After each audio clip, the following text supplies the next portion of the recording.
With us and early in the morning, we do appreciate, and for those who are just coming in, we welcome you. Settle down so we continue with our program. I did mention that the CS requested to come in at the closing session, so we'll allow him to do that. I'd like us to start with the reflections from day 2. We had very robust conversations, presentations yesterday, as well as a panel. I don't know whether my ushers are on standby with microphones so that we kickstart our conversation. What are some of the things we think stood out for us yesterday across the day, whether it's from a panel discussion?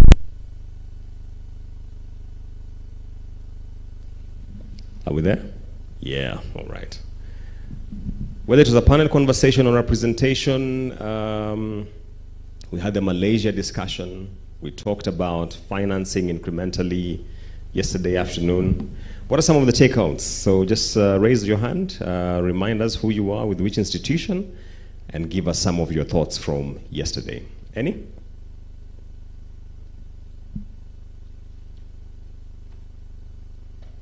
Come on, guys. Oh, yes. We have a hand up here. I think I'll be there sooner than my team would be.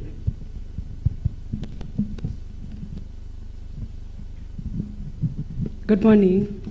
My name is Violet Wanjiko. I am with Revenue Stream, financial literacy organization. What stood out for me is that as a country, we seem to be ignoring the build to rent, and we are assuming that everyone in this country at the end of the day is going to own a home, which is not a reality, and we need to think and start carrying the people that are going to do the rent to own properties so that it's still part of affordable housing. Number 2, the fact that we keep on talking about new technology, alternative technology. I think we need to realize that it's here, and we talk about it like in the abstract. It's a high time we started talking about it in reality, and that's the only thing that is going to make us embrace it, because when we speak about it from an abstract perspective, then it's out there, but it's happening. And the challenge that the lady from, I think, Surveyors Institute of Surveyors threw is like, we're not talking about it, so we still think it's not possible. Thank you. 2 very important takeouts there. And let me just stay with you with the point number 1. And by the way, this afternoon we'll be having a fireside chat on the rent-to-own conversation. Because this theme has been recurring since day 1, that the Kenyan affordable housing agenda seems to be skewed towards assuming everyone wants to buy a home. What more perhaps would you like us to lay emphasis on, even as we gear up for a conversation on rent-to-own? I think the one thing that we need to lay emphasis on in terms of rent to own is one, the different professional bodies need to come up with standards, because one of the things that discourages people to live in rental apartments and they want to move to their own is because the facilities are made in such a haphazard way that there's no standardization. Now, if I give an example, most people who grew up in Madaraka, which was a city council facility, remember that those houses were standard. Now, what for me the sad bit is that the construction authority, the professionals and the regulatory bodies have allowed slums in the pretense of rent to own properties. Because if I can be able to get a 2-bedroomed house that has all the facilities and it gives me comfort, I might want to go and build in the village and rent for the rest of my life in Nairobi. So I think the biggest challenge is that we need to be able to standardize the rent to own apartments or facilities that are going to come up. Number 2, we also need to be able to realize that at the end of the day, the rent, that's a rent purely to rent. The rent to own we also need to start looking at it and realizing it's a big possibility. And we are talking about it like it doesn't exist. NSSF does that, and they have one of the best estates in the country. In fact, in Africa, it's known, the Embakasi project. So we need to stop reinventing the wheel and start seeing what are the things that, for example, an organization like NSSF has done well with TPS. And how is it that in the midst of all the chaos in construction, they were able to come up with a project that really is good for living in? Yeah, that's I think, from my take. So two things, standardization, and the second one is the whole conversation around TPS being the tenant purchase scheme, and that will inform part of our fireside chat this afternoon. Another takeout from yesterday's conversations, the panel presentations, we had so much being brought about in terms of climate change, financing, how do we support, especially the incremental construction taking place across the country. Any? Just raise your hand and, oh, you want to go again? Sure, please.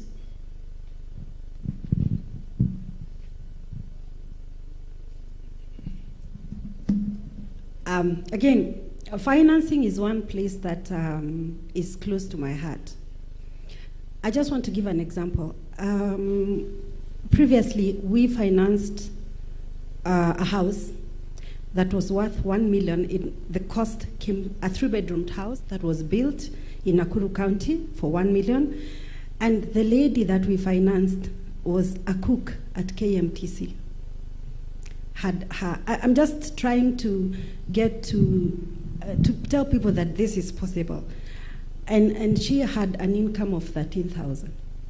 But we were able to do a house. That, for me, is the success story of financing. Now, I have always wondered why is it that in this country we use the long-term yield curve to calculate mortgage loans, and why we can't say that this one, when it comes to affordable housing, we are going to do it differently. Let me just explain as a financial.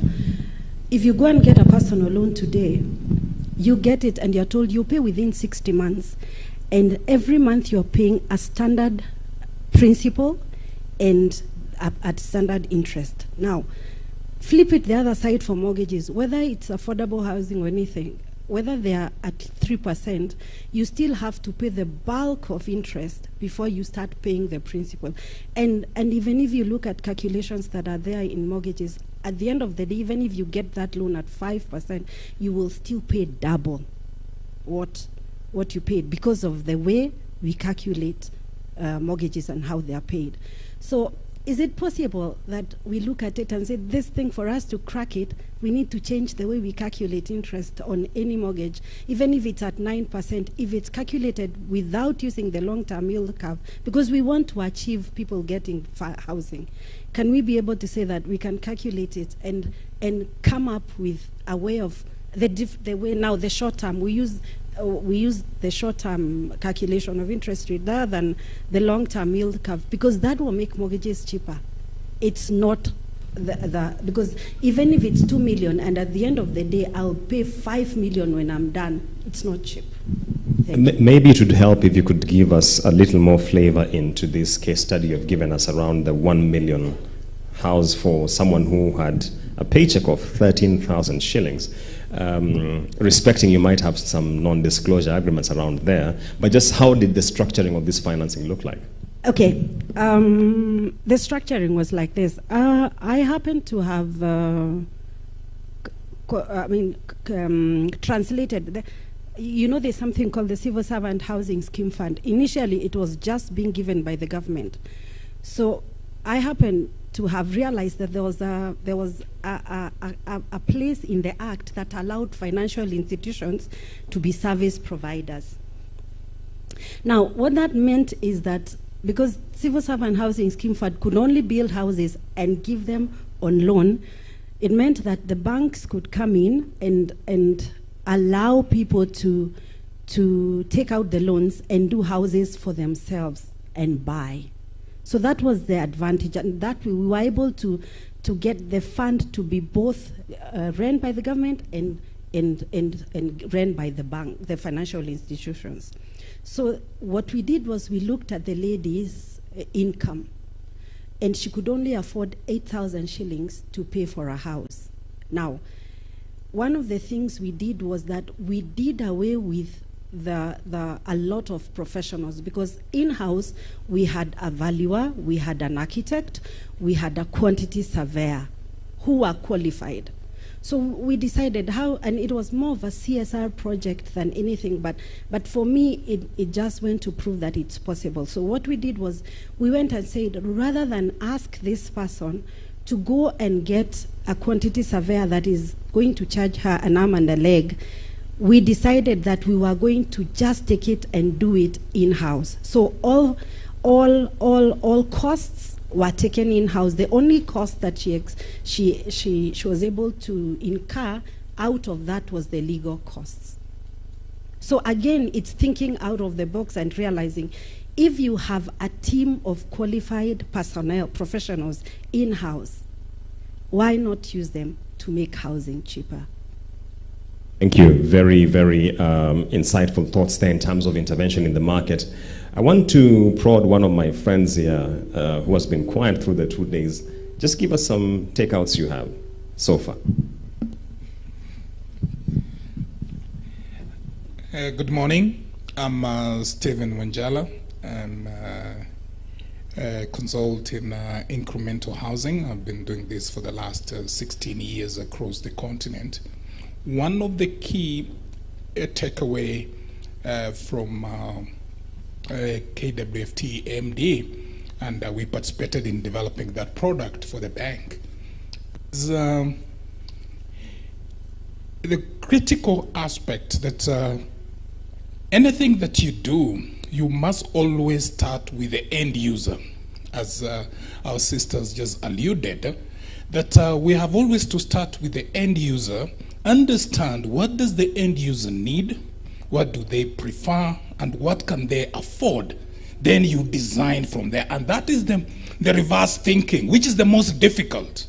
We will always want to develop, they say there's a housing demand, there are millions of houses that require supply. It's not a supply problem, it's a demand problem that requires different re-engineering and approaching that by asking, what is this target segment? What do they prefer?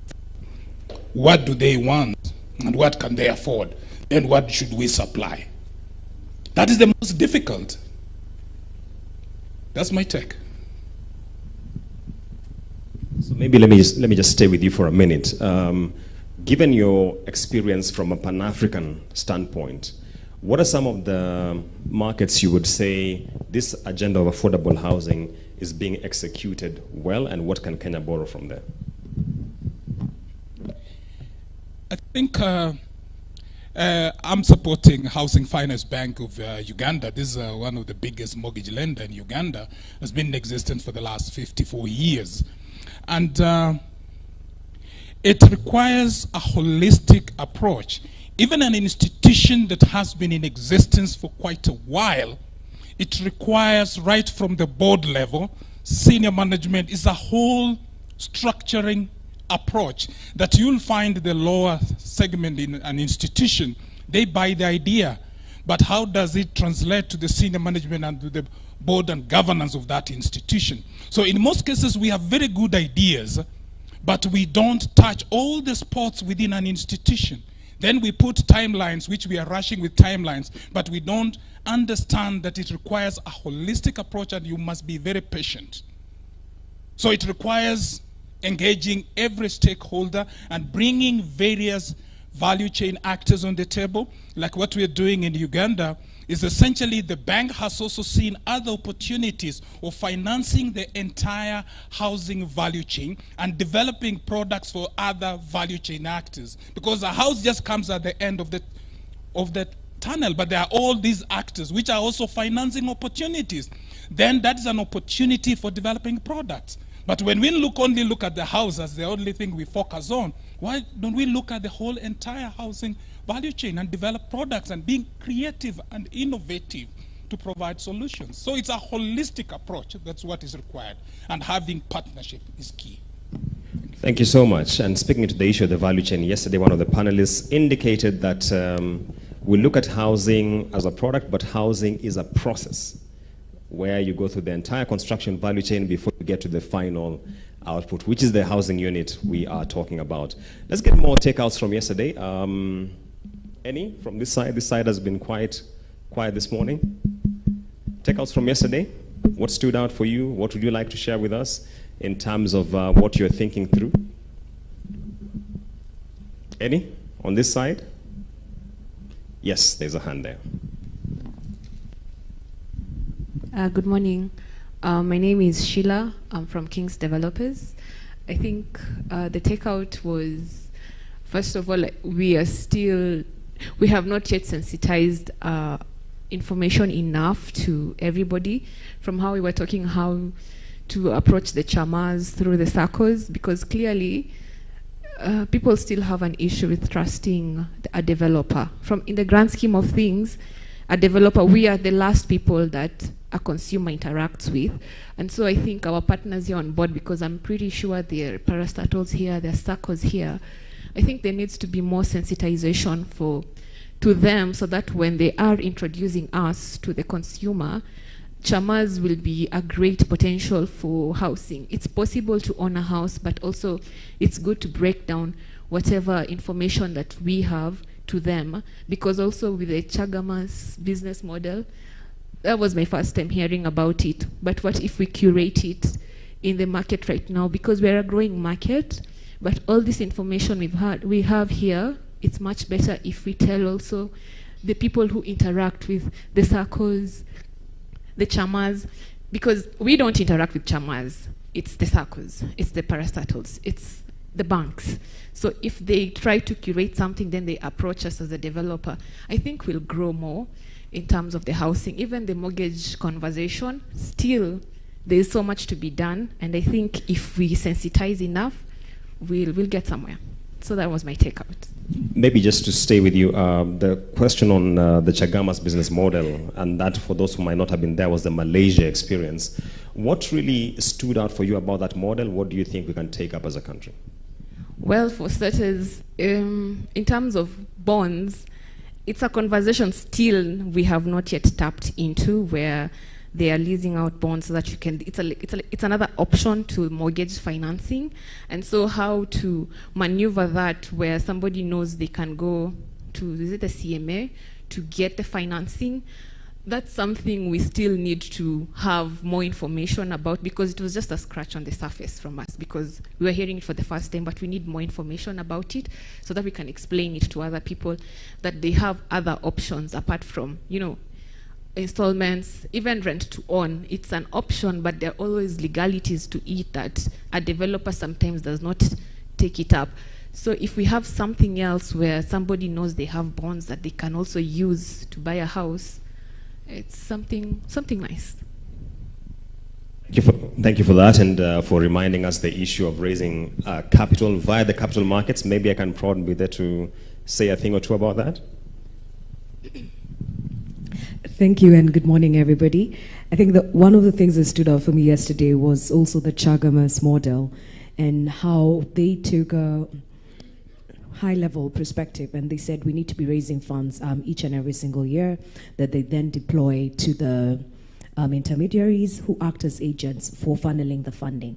I think for us in Kenya, we actually have these products which we talked about yesterday, REITs and the corporate bonds. One of the challenges that we are facing is the cost of funding. So for instance, KMRC earlier this year raised 1.4 billion. What was interesting about that is that the demand that they attracted was 8.1 billion. That tells you that there was that pool of funding that was ready to actually come and cooperate with them. The second point to this conversation is the funds that we have from the pension funds. So today the pension industry has 1.5 trillion.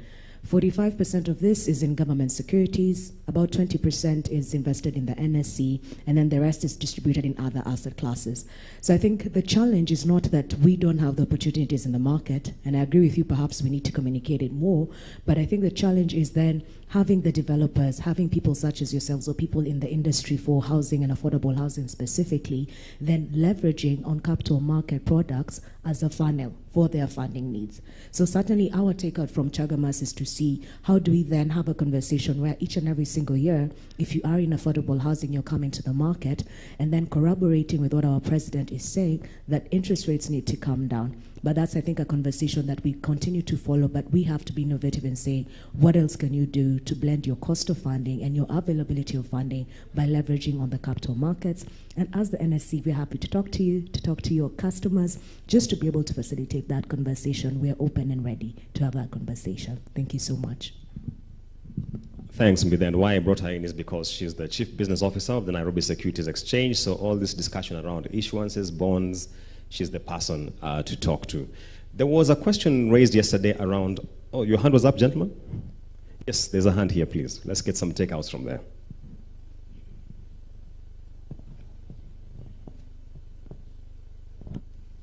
Yeah, good morning, everyone. My name is Ronald. I'm an architect, construction industry.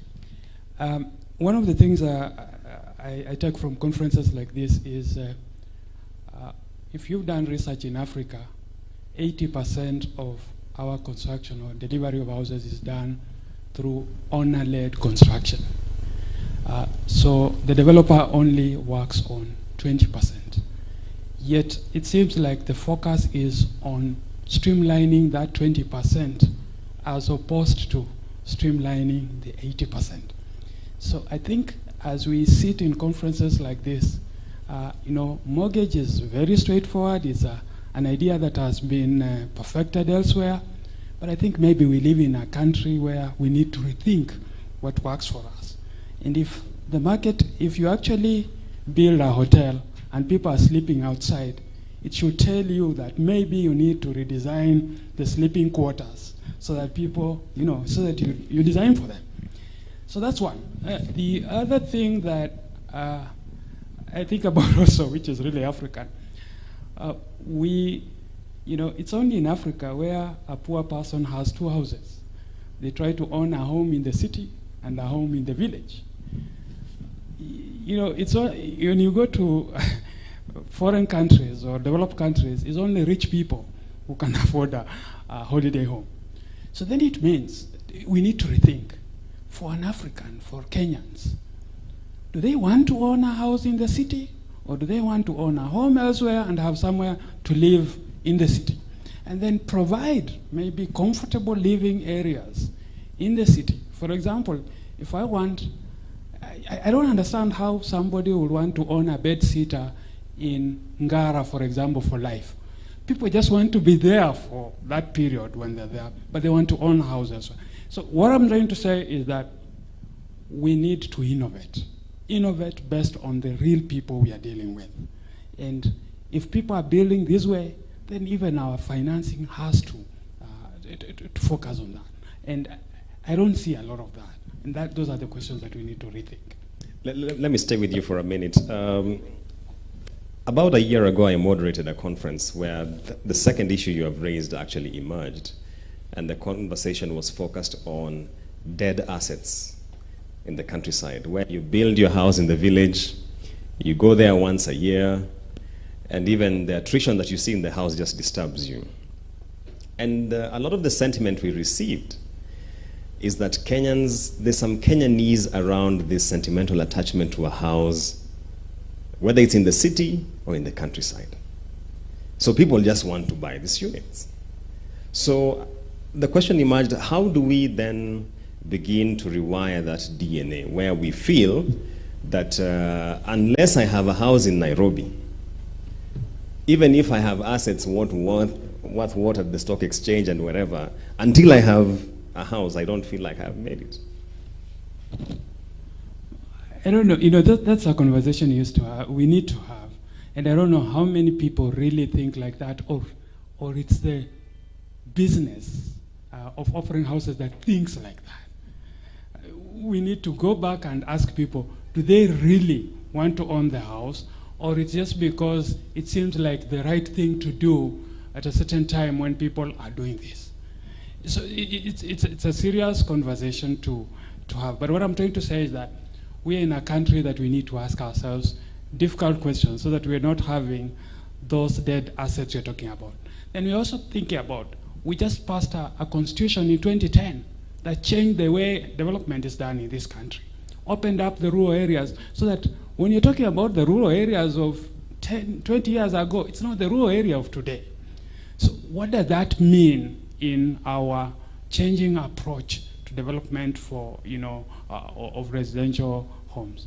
But I don't have the answers. What I'm just trying to say, these are nice debates to have, and before we design any product, we need to think about that. Yeah.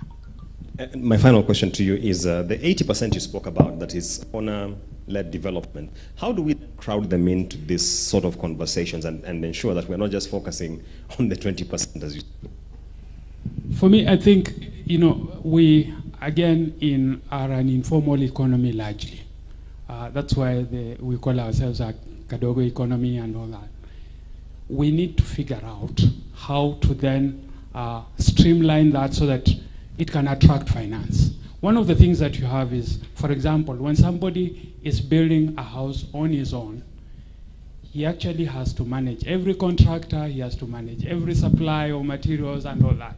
If we can start creating channels that start streamlining that so that there is visibility and accountability in that system, then what Stephen was talking about becomes easy for financial institutions to start seeing financing opportunities along the housing value chain. So that it's not just the developer that is being financed, it's not the homeowner that is being financed, there is the material supplier that is being financed.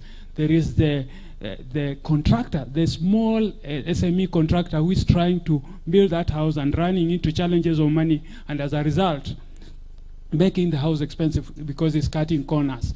If we start streamlining that and ensuring we're streamlining the value chain, then financing will come. And technology is a good way to do that. We are the M-Pesa country. It means that we can take advantage of technology to develop unique solutions for home ownership in this country that can then be borrowed elsewhere, rather than just bringing solutions that come from outside and trying to bring them to the country. Thank you for those interventions. Before I invite the CEO of the KMRC to give us the opening remarks, let's get some final takeouts from yesterday, and including reactions to what has already been said. We are having the issue of owner-led development. They are not being brought into this kind of conversations where we are having on affordable housing. We've had the issues of borrowing from the Malaysia model of financing and what we can do about that. Any final takes from yesterday? What stood out for you? What would you like us to emphasize on? We already have the discussion around renting to own and how we structure that product. We shall be having that conversation this afternoon. Any final one? Maybe let me ask all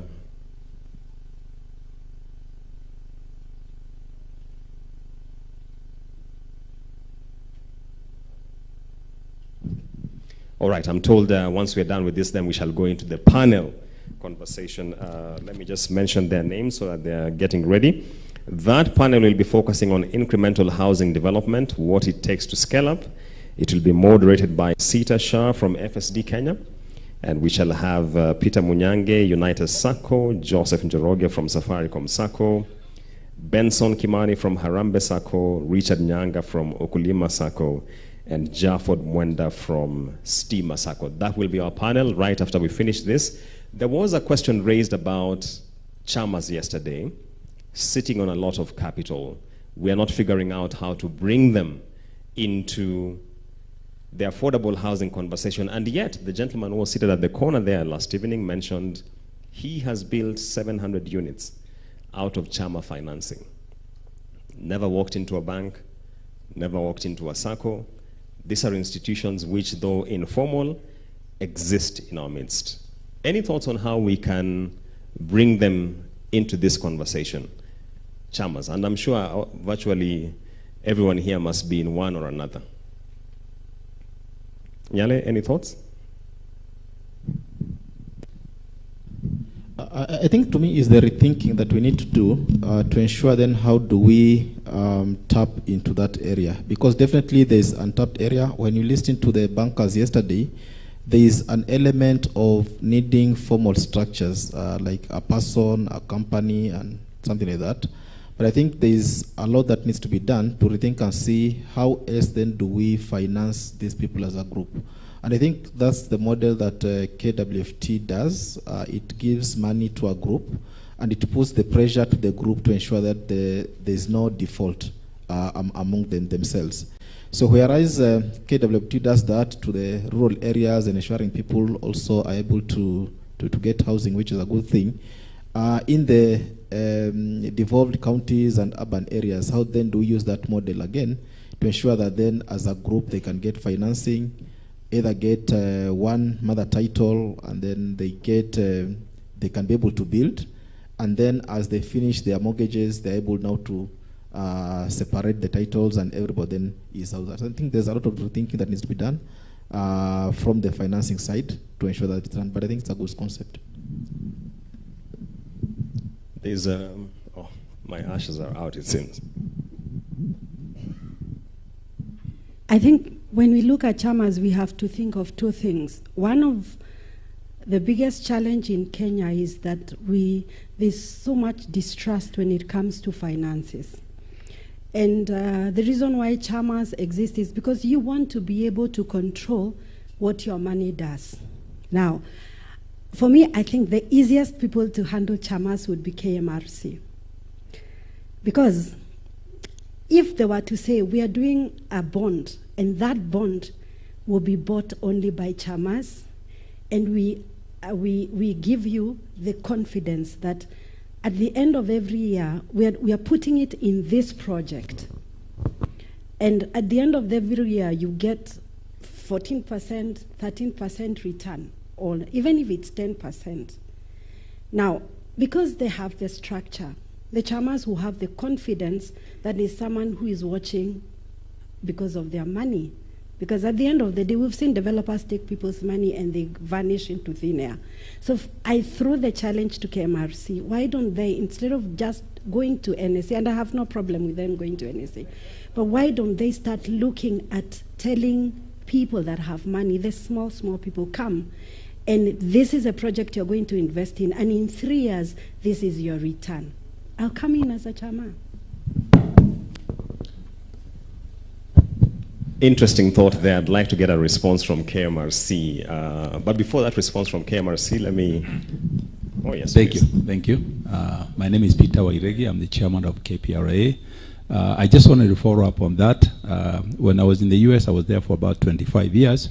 The secondary market works in terms of the chamas putting all the loan under MBSs, mortgage-backed security, which then are traded. Then their monies are replenished.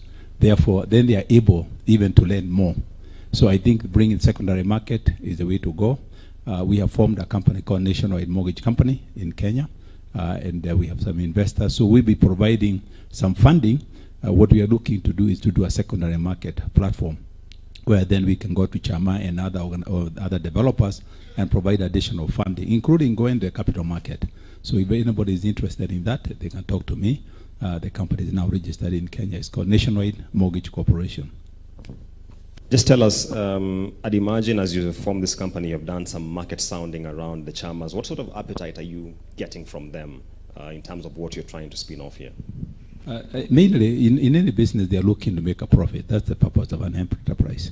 And I think the chama initially were just supporting their membership, but that is limited. The demand for affordable housing in Kenya is larger than chamas can fill.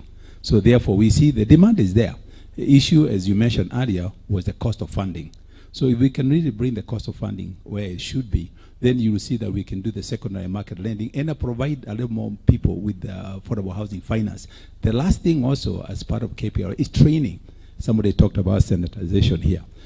Most people don't know how do you borrow money and what are the pros and cons of borrowing money. So we are going to do, working with KPRA, we'll do first-time home buyers program, meaning that the people who go through their program actually pre-qualify for affordable housing finance. So training and information is also very key. And as many of you know, especially in America, owning a home is the American dream. I think owning a home in Kenya is a Kenyan dream. It's not only an American dream or Singapore.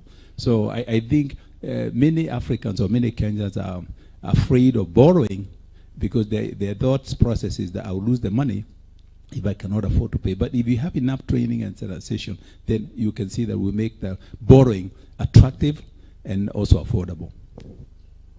Thank you. Geoffrey, it has been said that the people best positioned to tap into this MSME, rather the Chama's potential, is KMRC. I know your core business is mortgage refinancing, but any thoughts on that? Are you able to float an instrument and the book building is largely informed by Chamas? Other than even just looking at the Chamas, I think there's an opportunity for the asset-backed security.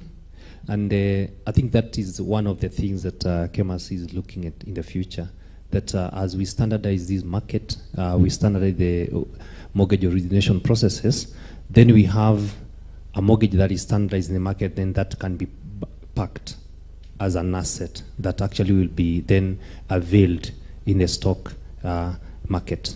And then people now are able to invest. Already we have rates, and we just to see how then can we develop that tool to enable even the small investor be able to come and play in that space. So I think there are thoughts that are already going into that space, and I think there is an opportunity for us to develop something that will actually be able to address the needs of that small investor.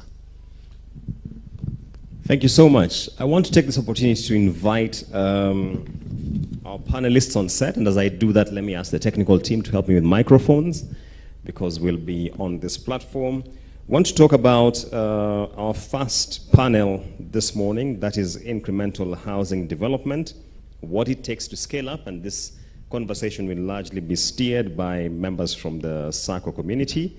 So the moderator will be Sita Shah from FSD Kenya, please. Welcome on set. We have Peter Munyange from Unite SACCO.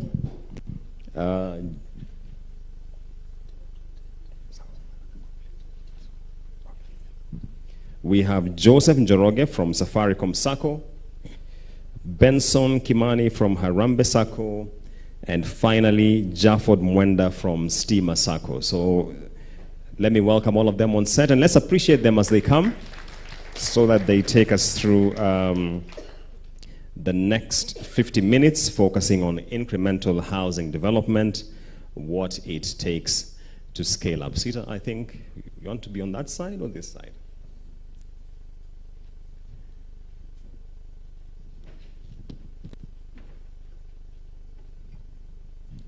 So let's keep our questions as they have their conversation. We'll have a Q&A session at the tail end. Also to those introduce themselves, and then we can kick off.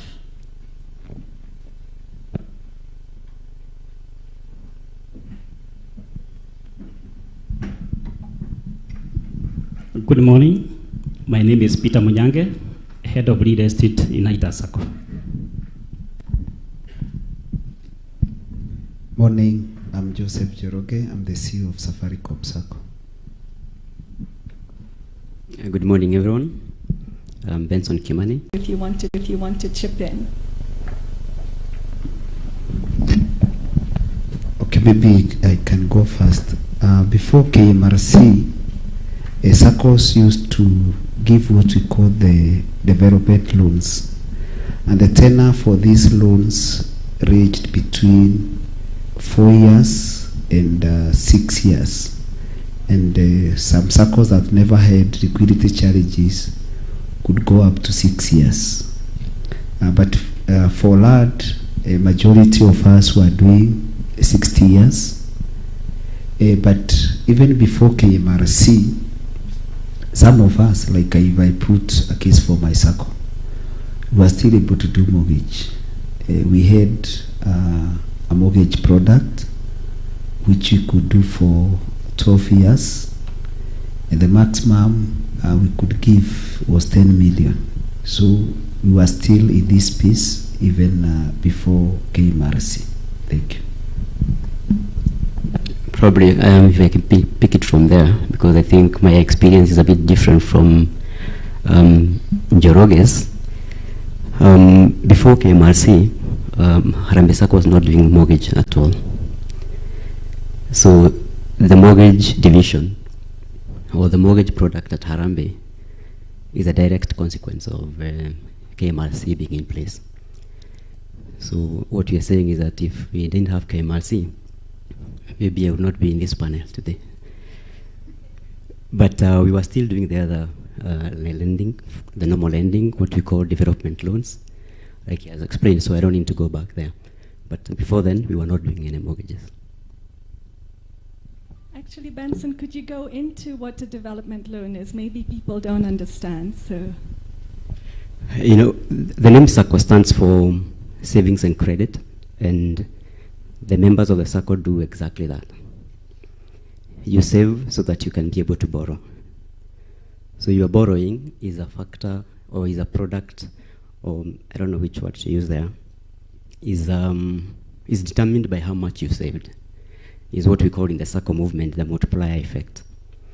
So in most of the SACCO, the standard rule is that for development loans, the amount of deposits you've put, you get a maximum of 3 times that. So your part of the deposits form part of the security of the loan, and then you get 2 or 3 other people to secure you the other 2 times that you've added. So that is how the loan is secured. So this development loan, you'll put a reason why you're borrowing, but normally we don't follow you to see what you've gone to do. So you'll find you've indicated it's for education. But like our regulator said on the first day, you'll indicate it is education, but you'll find the guy has gone and bought a plot in Kamulu. So it is used for all diverse needs, education, incremental housing, and all that. So as SACCOs have been evolving, that development loan has now been enhanced in different ways, in such a way that a normal development loan would last for 4 years. It will be 3 times your shares. But you realize that the needs are growing. So different SACCOs now give you different multiplier factors. Like for us, the longest loan you can take is 96 months, and that is 4 times your shares. So maybe someone else can chip in if I've left something out. Okay, I'll chip in on that.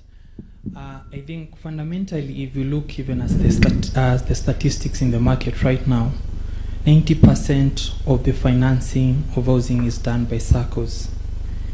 If you look over, it's only that there's a gap in the way we collect our data. Before we started KMRC, we had already an housing or a mortgage book of around just slightly below $1 billion. Right now, from last year, we've grown to slightly over $2 billion in terms of housing. So you look, out of the 90%, 10% are registered mortgages. But as we've been speaking, you've heard this push that how do we do housing, or rather, how as a SACCO, how have we evolved just to be responsive to what our members need? Do they need affordable housing, or do they need functional houses? So that we are able to sort that. So as a SACCO, what you can say after KMRC, what came up is that they were able to plug in into a funding gap, because we used to use short-term funds to lend long-term for our members. So what we've realized now is that they are plugging into that gap. We are able to do longer-term tenors, and people can afford these mortgages, or rather housing products. There's something we used to do that is called plot purchase. This is whereby you come with a title. This is what even led us to establishing a legal department, because of doing charging and what have you. So to motivate the customers, or rather to control the charges, or rather the charges that are used during the charging process. So that is what we had in place before KMRC, but we really thank KMRC, because that gap that they are bridging, we see a brighter future and a better loan book in terms of mortgages going into the future. Thank you. That's great. And if possible, we had one slide that could be put up, please. But maybe we could come to Peter, and I really echo what everyone is saying, that the innovation Kenya has is to bring SACCOs into our refinancing corporation, which no other country has done. So let's be proud of ourselves. We've done a real innovation. But all innovations take time, and I love that the conclusion I was hoping to drive has already started, that we need to push for data in a way that we can support market development. So I hope we'll be talking about how to practically do that next year. But if I could ask Peter, please, that he can please talk a little bit about how accessing KMRC financing has helped Unitas to serve its members better, and are there still challenges despite KMRC financing? Thank you for that. Unitas has a unique model. We serve both the employed and also the SME sector. So meaning we have a portfolio which is largely on T, where we have our background, and also in employment. So meaning these portfolios, you may not be able to tie them directly to properties. But majorly, they take loans and they say that it's maybe for personal development, but these loans goes to maybe purchase of plot or incremental development. On the other hand, we also have the real estate sector, where we are able now to directly engage our members to purchase plots, and they are secured by the same plots. They are able to develop, and also by extension, we are also able to finance people to do rentals. So if you check our portfolio, maybe 30% comes from the secured lending, and probably another 20% will come from unsecured lending, but towards the same real estate development. Before KMRC, we had some challenges because our loans are normally short-term. We go up to roughly 5 years. So meaning you are not able to give mortgages in a way that someone can be able to complete. What we have been doing is to do maybe the incremental developments, whereby you give maybe 1 million, someone will be able now to maybe do a foundation. They will continue repaying these loans up to a certain point, whereby they are able now to get another maybe loan to go to the second phase, like that until they are able to complete. But this one takes more time to complete. KMRC has been able to close that gap. And nowadays, we are able now to give a mortgage in a way that you can be able to complete the house from foundation up to the end. How is it done? We are able to, using the KMRC funding, we are able to give an extended period as compared to what we are giving before. So meaning, if for example, using the data which has been displayed, if for example someone took a loan of 2 million and paying within 5 years, you see the installment could be 47,000. But probably if we give the same loan up to a period of maybe 15 years, you can be able now to maybe to pay an installment of 20,000. So meaning you are able now to get the whole loan, do your complete housing, and up to the end. The other thing is of the interest rate. We have been doing a double digit, but with the KMRC financing, we are able to do a single digit. On the other hand, in a small way, we are able also to engage with the developers in a way that we can be able to finance them using our own funding so that they can be able to do some incremental developments for the optic. So basically, that is what KMRC has done to us. Thank you. Thank you very much. One thing I want us to dig into is the fees around the mortgage, because while the interest rate has gone down, do your borrowers still face a lot of fees? Some of you have alluded that you have an in-house legal team. The lady at the back just spoke about how expensive professional fees are. So I would like us to be a little provocative about fees that are required and how do we address this. Okay, if I can go on that, is for you to be able to process a mortgage loan, there are various fees that are involved. You start with the valuation fees, you come to the legal fees, and then the stamp duty. So you find it has been a challenge, especially on the valuation fees.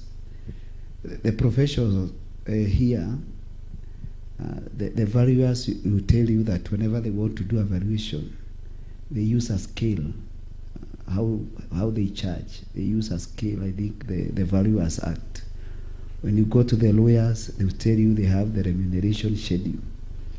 And sometimes these fees are, I would say, sometimes they are too high. Because if you are talking of affordable housing, and you find that the costs of the valuation, stamp duty, and the legal, they're coming to almost 5% of the cost of the mortgage. That is too high for some of the customers. And where you have a situation where a financial institution is not financing that part of the fees, that the borrower has to go back to the pockets to get this money, is a challenge. So from where I sit, I would like to challenge maybe the KMRC and the government. If we can have a one-stop shop for these professionals, where they'll be able to bring in negotiated fees, particularly on the valuation and the legal, so that whenever you want to do a mortgage, you just go directly to that pool where the fees are not exorbitant, as it were. And then when we come to stamp duty, I know there was that debate about the waivers and so on. That need to become a reality, so that the homeowners, particularly when we are talking of affordable housing, people may be able to access this without not going through a very tedious and an expensive process in terms of fees. Thank you. Is that the general consensus? Fees are expensive and we should look at other ways? Totally agree with him. Because right now, it's everybody for himself, and I guess God for us all. Because if it is Njoroge, he has his own panel of valuers and advocates. So he will send his members to them, and we have our own. But there's a thinking around having a common panel for affordable housing, and even have pre-negotiated fees. Because if you look at like the valuers, the way they argue, the evaluation is that the first 2 million, I think they charge, is it 1%? So the lowest you can be charged is 20,000. Then they say the balance is 0.25%. So for a loan of 5 million, you'll find you're paying in the excess of 40, 50. And when you look at members like the members that I have of Harambee Sacco, it is a common policeman, it's a common soldier, it's a common civil servant. So those costs have been very prohibitive. But on a positive note, and this is to KMRC, I think we are very grateful for some interventions that I've done after some consultative process that we've had. One of the very prohibitive fee was a stamp duty. And there are two approaches that are coming in. One is the one of 5% financing. And if you're buying a property within Nairobi, normally the stamp duty would be 4%, right? So if I give you one of 5%, and that one is normally processed by the advocate, it means the advocate, we can easily cover the stamp duty and also the legal fees. It's a huge burden of the shoulders of our members, which was very prohibitive. So thank you very much for that. And I think with that responsiveness, we are feeling now at home. You remember in the last conference, we were only complaining. But now we are saying thank you. And the other one is we had a challenge with the limits, lending limits. Outside Nairobi, we could only lend up to 3 million. And the members would ask you now, where do I get a house of 3 million? That has been upscaled to 5 million. Within Nairobi, the maximum was 4 million. Now we can do up to 6 million. And those are good developments.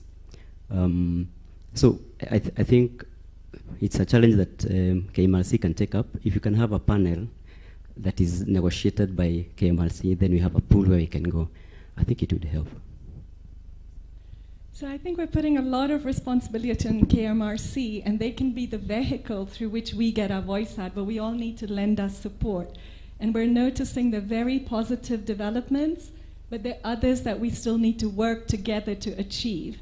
I'd like to pick on the stamp duty. I'm not sure how easy it will be or whether we need to really collaborate to get the guidelines in place, because all that's been difficult is there are no guidelines, and we don't have a integrated database on who owns what in Kenya. So I still wonder how easy it will be, but I know we commit, as everyone on this stage and others here, to work with KMRC and the government to try to enable this. One more thing I would like to push on is the fees. So I've had, I've regretted my journey. I closed a business in Kenya to go study affordable housing finance in the US. And I worked in a fund, and I came back saying, I'm ready. I've not been able to use any of my learnings because the issues in the US are so different from the issues here. If I speak specifically on fees, I'm a licensed ISK, and I find it very hard to practice. I stopped practicing many years ago because I did not agree with this threat of scale fees. And everybody else was cutting corners, but I felt too exposed. So I think as a country, we need to say every market around the world moves towards market fees. It doesn't mean you get poor valuations. It means we need to open up the market, because while we as professionals may be protecting our fees, on the other hand, we're stopping our own families accessing housing. So that's a really key point.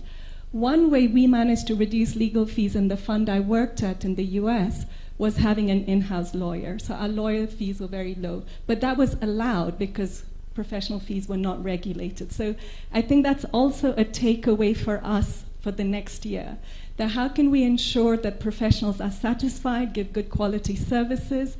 And there is a ruling, which is in our regulatory review, there is a ruling that the Competitive Authority has said that these mandated fees are not constitutional.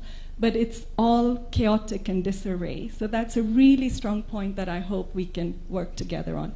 Because right now, I think if we imagine that each professional may be doing 1,000 house valuations at most, if the market grows and they do 10,000 valuations at a lower fee, they will still be net better, and so will the whole economy. So I really would like to make that point.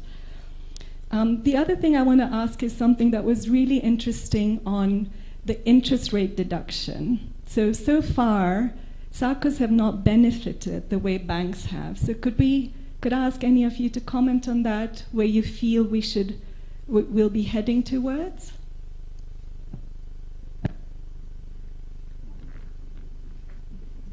Okay, let me go first. I think one of the things that we need to appreciate is that even before there was a cap on interest rates, the SACCOs have done so much, because anytime that you borrow from a SACCO, you're sure that that rate will not change, or rather the market rates, even if they go up or down, at least you knew that it's a locked rate. So that made sure that everyone was getting funds, or rather anything to do with housing or other products, the rates were locked. So moving into the future, what are we looking at? Of course, as SACCOs, we've tried even to go as far as getting external funding, which the other players are getting, but it becomes hard for us because we are not allowed to trade, or rather to do forex. So it means even hedging those funds becomes a bit expensive for us. So with time, SACCOs have been responsive and we've really changed to make sure that we meet the needs of our members.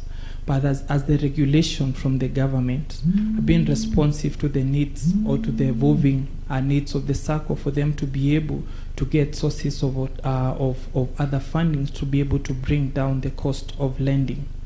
For a very long time, SACCOs have been viewed as alternative sources of funding. But is this the case when you're saying that 90% of the housing needs have been funded by the SACCOs? No. I think it's a high time that also the government moves in and changes, or rather the regulations that we are pushing for a change in are adjusted so that even the SACCOs are able to access other sources of funding, just like the banks or any other players, and for our own lending to the members so that we are able to give them at more favorable rates. That's my take. Anyone else on specifically the mortgage relief? Yes, the mortgage relief, if you look at the KRA guidelines, you can only get mortgage relief, the interest on mortgage, if the loan has been disbursed through an institution that is licensed under the Banking Act, the Insurance Act, or the Building Societies Act. So that means as a SACCOs who are registered under the Cooperative Societies Act or the SACCO Act, our members may not be able to benefit from that. So that is an intervention, if made, is to push the cost of the mortgages further down, because the borrowers now will be able to take advantage of that, the mortgage interest relief. So I think that's the second takeaway we have, that we're going to work together to chart a journey. I thought we heard that there has been positive news on that, but we still need to push to make it happen. So that's one very positive thing we could work on.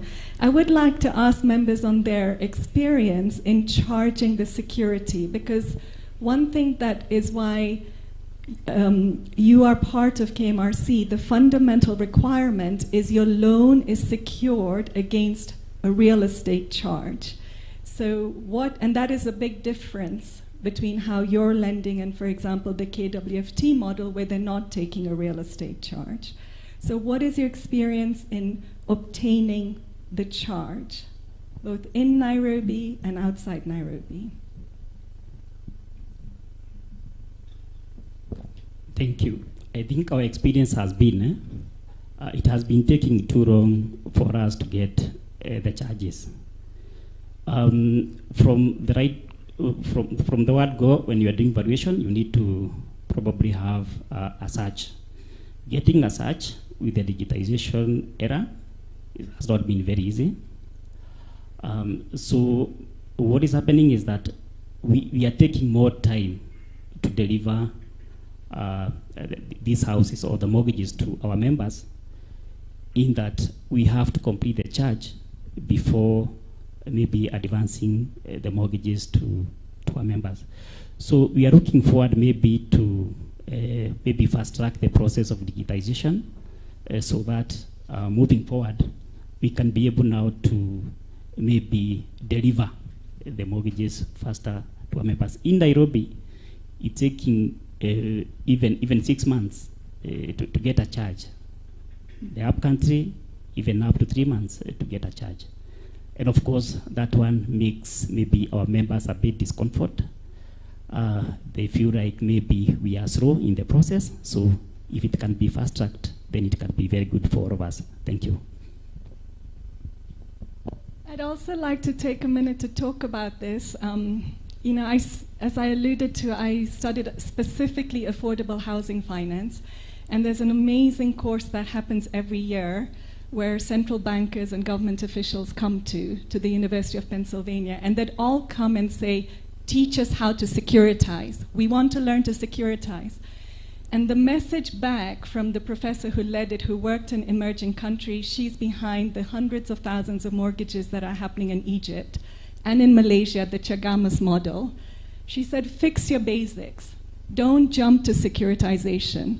If your registries don't work, if you can't foreclose, you're dreaming of securitization. And if you go too fast before you have the affordability and the consumer protection requirements, you're likely going to have subprime lending, as happened in the US. So this is an appeal that let's not hide behind the facts we're being told. Registration is difficult, perfecting our charge is difficult, and while we're moving towards the digital registries, can we have data being collected to show what's difficult, and can we have a fast-track process, you know, some parallel process, so we're not stopping the lending. But if there's one thing I learned from my very painful time moving from Kenya and coming back, is we need to work on our basics and not think we can jump before we can walk. So we really commit to that as well, I think. One interesting thing that I'd like to ask is, do SACCO members tend to prepay their loans often? You know, you've been lending in housing a long time. Did people need even the 5 years, 7 years? Did you see a lot of prepayment, or? I would say, because as I said, most of the members were used to pay their loans within a very short period, maybe 6 years, and the maximum 7 years. And they've been doing the incremental housing, because when you come, you take a loan of $1 million, you do the structure, you come back, you take another 500, maybe you do the roofing, and so on. So what we are seeing, maybe from the 4 million loan, we've just started, but what I foresee is majority of them may not go for the 25 years or the 20 years. So in between, they will be able to repay these loans. And the good thing is they're not just repaying to stay idle or do other projects. They will come and repay and take another mortgage. Because the 4 million one is very affordable, because I think most of us here are doing the single digit.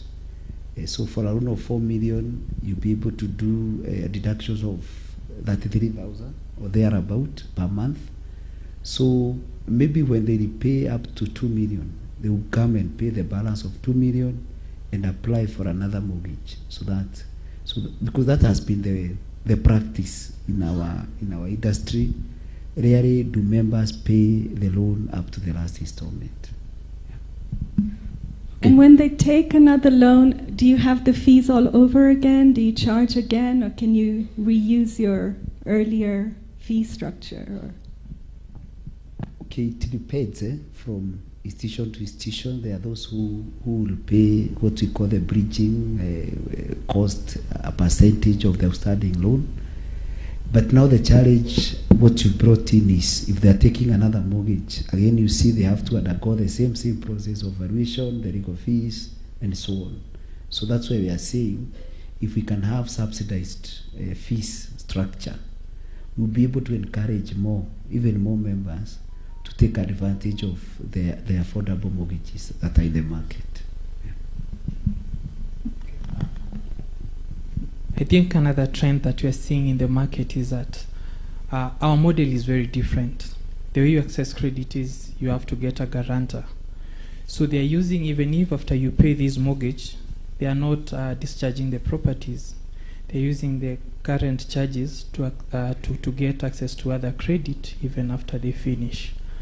Another challenge you are getting is that we are leveraging on data to see how they want to do their housing. 80% of the borrowers want to do their own houses, not to buy ready-made houses. Now that poses a challenge, because now you do valuation when the house has not started, and then after finishing, you need to do another valuation, which is very expensive for someone who's just getting a unit that is not very expensive. So somebody talked about value chain in the construction. So how can we make sure that we close end to end, and that this person doesn't end up using so much? So we are coming up with a model where we have a pre-agreement with the valuer that we will do this in the beginning, we agree on a fee, but when we finish internally we can do a report, and then we can have you sign it off so that you don't have to do it afresh. So those are some of the mitigating or rather innovations that we are coming up with to make sure that the members are able to get a value proposition from our internal value chains. Thank you. Mr. Benson? Yeah, maybe just to add on that. Yeah, I'm still Benson, by the way. Maybe just to add on that, my experience is a bit different from them. I don't have any mortgage that has experienced prepayment, because this is the time we are doing our first book. But top-ups are the normal incremental housing model in the traditional SACCO. So you find the prepayment is prepayment so that you can be able to take something more. And now, when you're using guarantors, you know, when you're talking about SACCOs, I'm getting amused when people are looking at us as if you're saying something new. I know we all belong to SACCOs. So, you know, these basics, I think we know them, senior. So if you clear the first loan so that you can take another one, it means you have to get a new set of guarantors. Is that right? So that sometimes becomes a hassle. So what we've done to support that process is that we have introduced collateral lending to our development loans. So that, like he has said, then you can be able to use the same charge and be able to move on. In any case, sometimes the kind of funding they need is a lot. And to get guarantors for, say, a loan of 3 million, it means you have to get 1 page of foolscap and turnover, which becomes a bit of a challenge. So we have introduced collateral lending so that we can be able to support that. If I could ask about your members who are not on formal pay slips, how do you determine their ability to pay, their credit worthiness? Where do you see that whole sector going? Thank you. I think what you have been doing is trying to use a document so that we can be able maybe to get the repayment ability. We do this basically using maybe the bank statements to see the flow or probably how the incomes have been coming through. We also use the M-Pesa statement to do that. The other thing that we do is having a visit to the businesses so that we can be able now to determine the kind of cash flows that they have. Ordinarily, SMEs keep incomplete records, so meaning you have to have a technical team which can be able maybe to come up with income statements and expenditure, and by that you can be able maybe to determine the repayment ability. Thank you. Would anyone like to add on that? Your use of CRBs, just the whole, that's kind of the crux of our lending. Okay, what we've attempted to do is that, you see, unlike the West, in Kenya we've not done so well in credit scoring.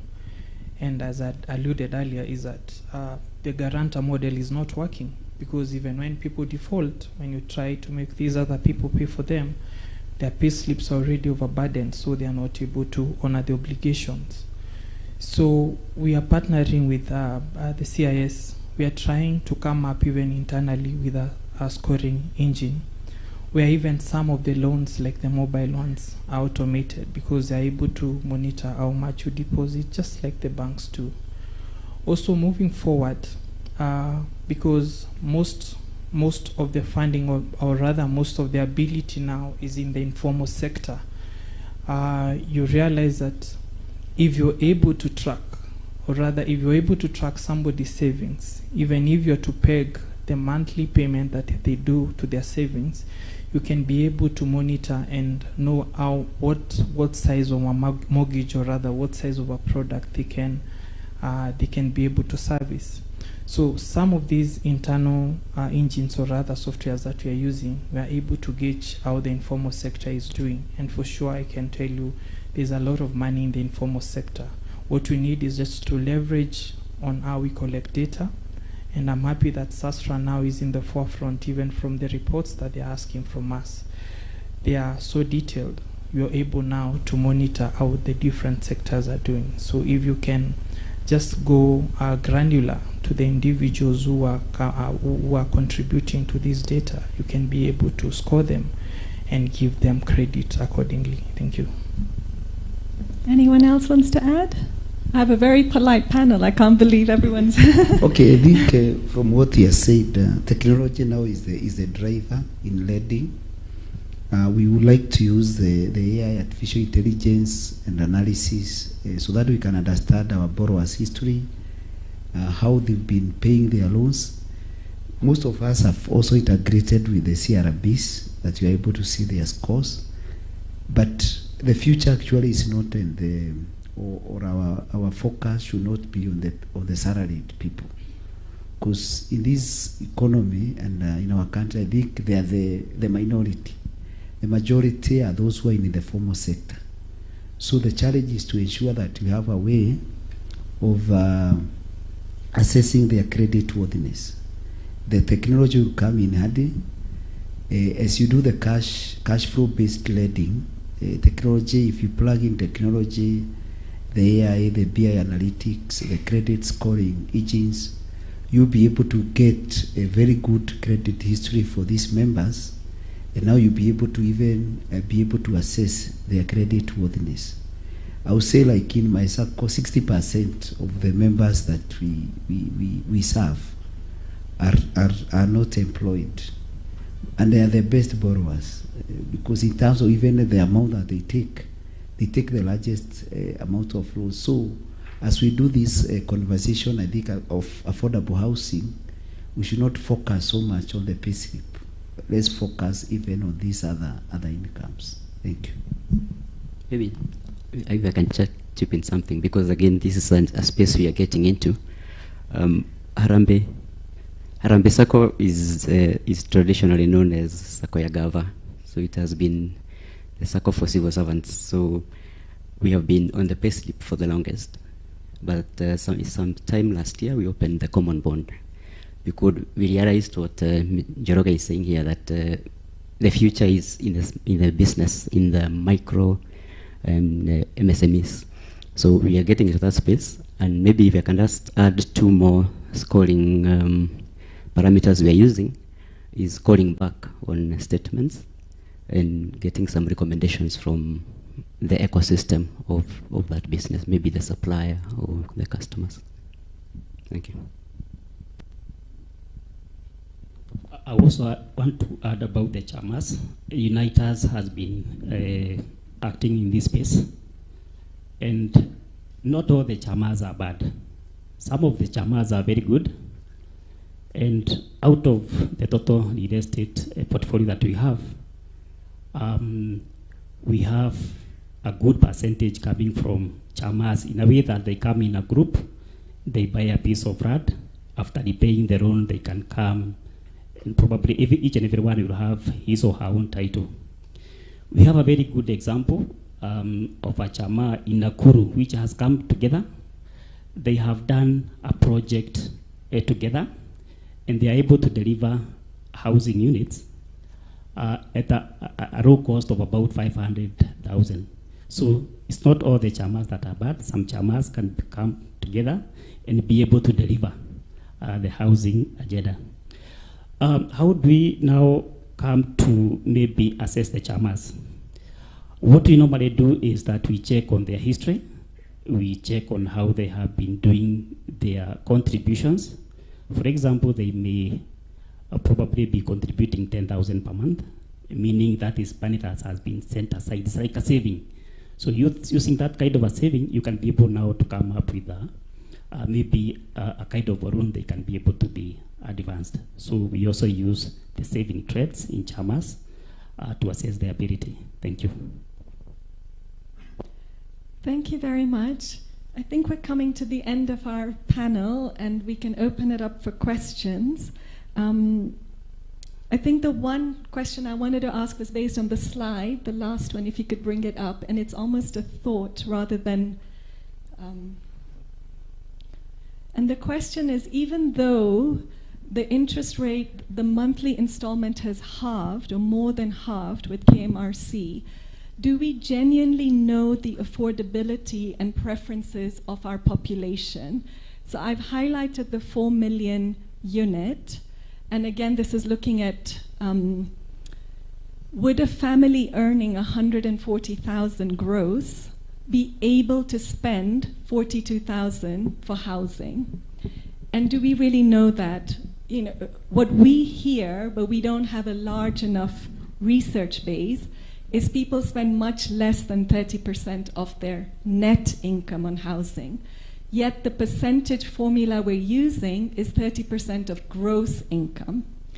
And should we work as a sector to demystify this? Because people spend a lot more than we expect on transport, on education, on health, on looking after elderly parents or other relatives. And many people are really working to supplement more than one household. So the parents or the father or the mother on their own is looking after their house, one child's house, you know, in Ruiru, one child's house in Kisii, etc., depending on the job opportunities.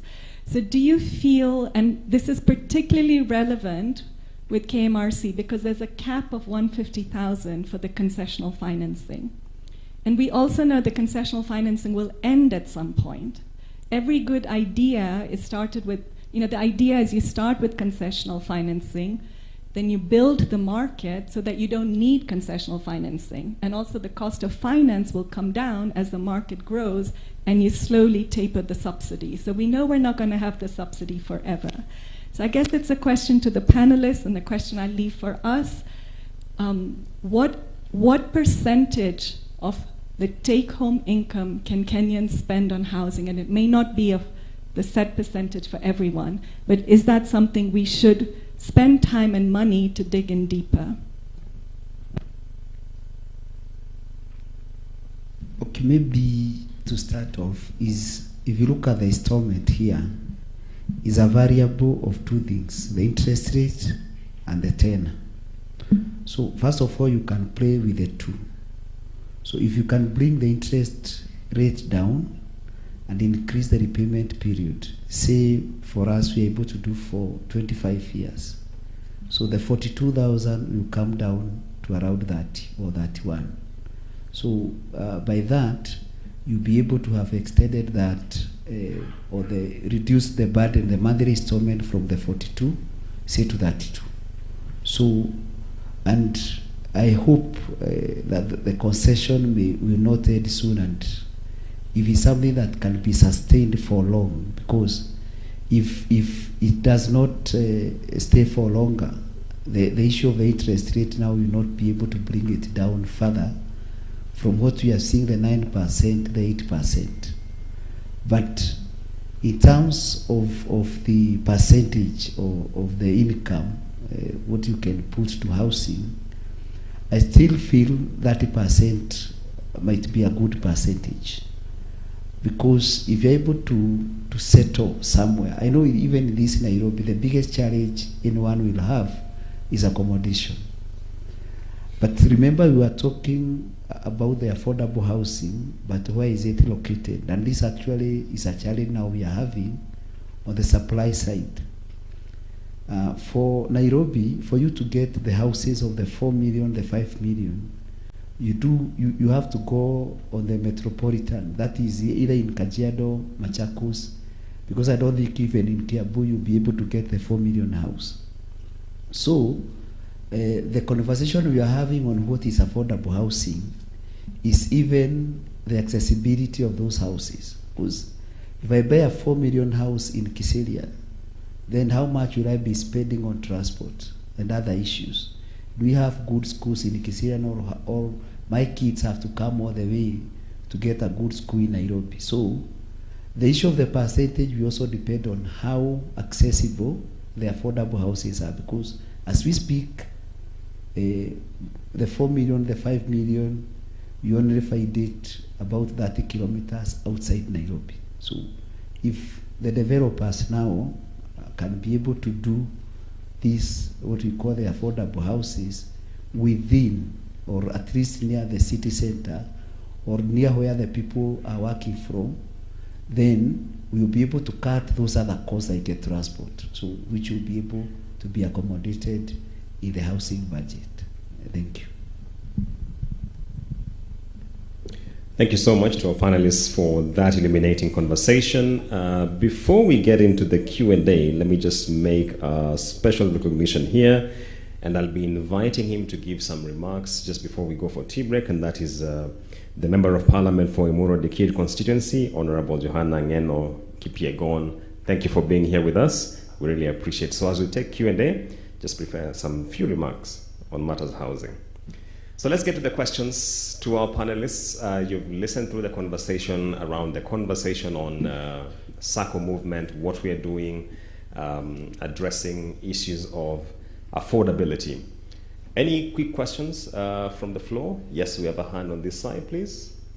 And another one at the back, I think.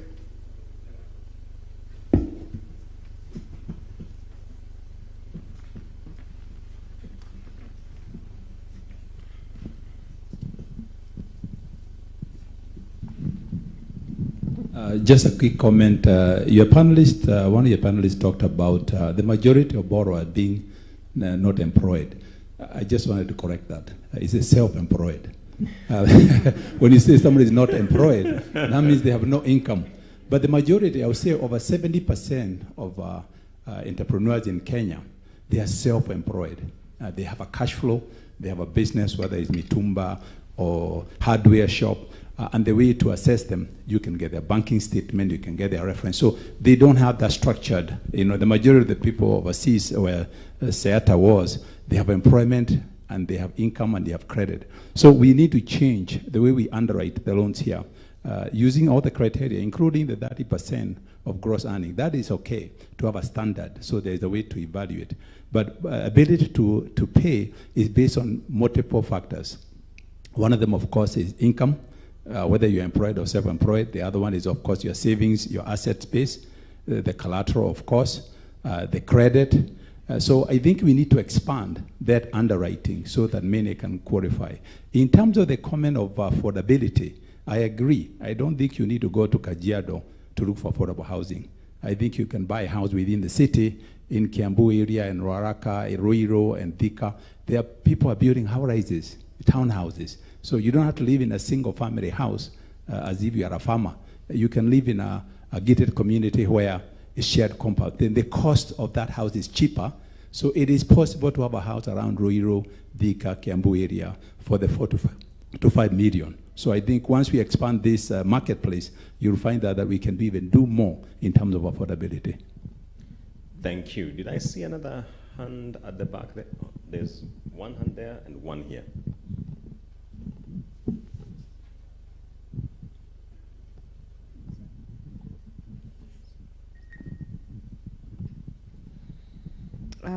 It's something that one of the panelists said about building homes that maybe in the CBD or somewhere around the city center to ensure there's effective, something affordable. Just last week we were having a conversation of the same thing when the Regional Expo Summit is going to be happening next year. Something that was mentioned was accessibility of KPLC. The reason why Mombasa has not really expanded, the real estate in Mombasa has not expanded, is because there is accessibility of KPLC is not very consistent in that place, and it's a city. So now, when a developer is looking at such things, they don't find it very convenient to build there because the cost of production is going to be higher. So as I was listening to everyone introduce themselves in the panelists, everyone has, you have access to government, the seniority of your positions, and even Safaricom, the accessibility of your connection. Sometimes even our clients have a problem with accessing these small issues that if once sorted out, as a developer, we won't find a problem just building close to the city center, so long as also the government also reduces also the pricing of the lands. It's not a big problem for us.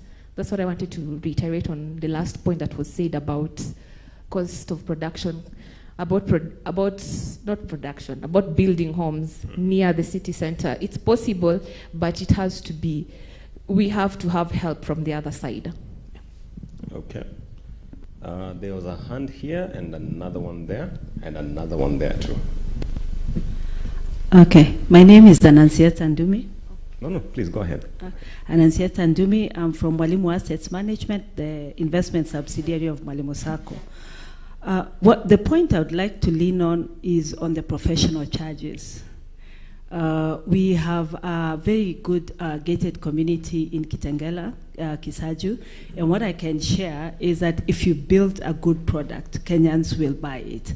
I think every Kenyan has an aspiration to own a home. In the last 1 year, to lean again on that point, 2 years we've actually sold 300 units. And the price range fits very well into the affordable housing, which is between 1.9 to 3 million. Now, the challenge of these buyers is they will get financing either from KMRC, from RBA, from the SACCO, and then they are told you need to add another extra 120,000 to 200,000 legal fees, and I think the biggest is legal fees and valuation. So here is a person who has bought a house for 1.9. They need to add on 200,000 shillings. The financiers are saying, we will only give you the loan for the house. We will not pay for that. And it's a real struggle, and you can see them struggling. So I don't know what the SACCOs can do, what the financiers can do to sort of alleviate this journey to home ownership. What we have done at Mwalimu Assets is actually port the services. We have looked for like-minded individuals whose desire is not just to make money, but a passion for making Kenyans own homes. So if you're a legal entity firm, we tell you, you must be able to service this person who's buying a house of 1.9 million. You can't charge them 30,000 shillings. That's not fair. The same thing with the survey, with the valuer. I think it was alluded to yesterday that if we have a block of one bedroom apartments, 41 of them, why would you charge every time? And it's the one bedroom, it's the same property. And I think we are ahead of the curve precisely because we want Kenyans to own these houses. Yes, it's a business, but we all have relatives that live in deplorable conditions. And so my call to every partner or stakeholder in this, let us make sure that the supply chain works for our customers. So for the LSK members who are here, for the lawyers who are here, for the surveyors who are here, and for the financiers who are here, consider that charge because it's a very big charge, and we've not even talked about the stamp duty. Thank you. Thank you for that. Yes. Okay, thank you very much. My name is Mark Ambito from Third Dimension Architects, and my question basically, or my suggestion, just goes up to what the moderator has talked about. I think the greatest problem that we're having in this country is actually access to those areas that we're talking about, like Kitengela, Kisaju, places like, let's say, Kiserian. And I think we all know the cheapest means of transportation. I just visited New Delhi recently, and I found that a metro, a town that's called Noida, that was constructed some kilometers away from Delhi, everybody is thinking of going to stay there. Why? Because there's a metro train has been installed there, and so you can just connect to the metro trains and reach the town center very fast.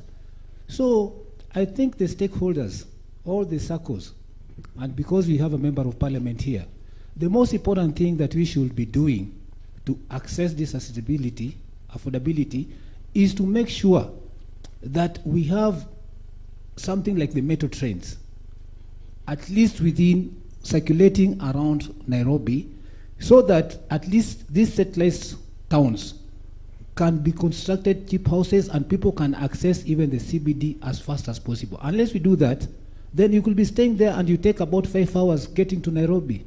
And that's a waste of time for people who are actually productive. So at least my suggestion to you people, engage the relevant people, make sure that infrastructure in those areas are well connected so that at least you can manage to provide for Kenyans these affordable houses within those satellite areas, and people will stay there. Thank you very much. Thank you. Let's take the final. There was a hand at the back. Final one, then I'll invite the panel back.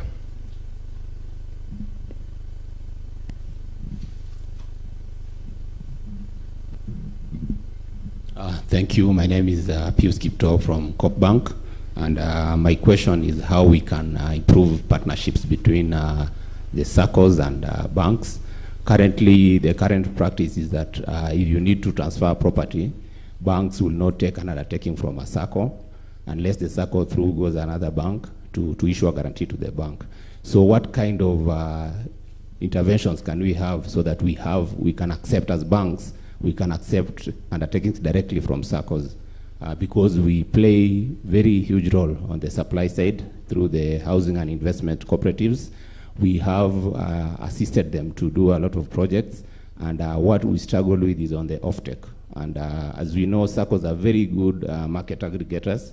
So if we can streamline that area so that as we push on the supply side, you are able to come in a very efficient way and even offtake in wholesale. I believe KMRC, the other issue you need to consider is that most Kenyans, the journey of home ownership starts through buying a plot first.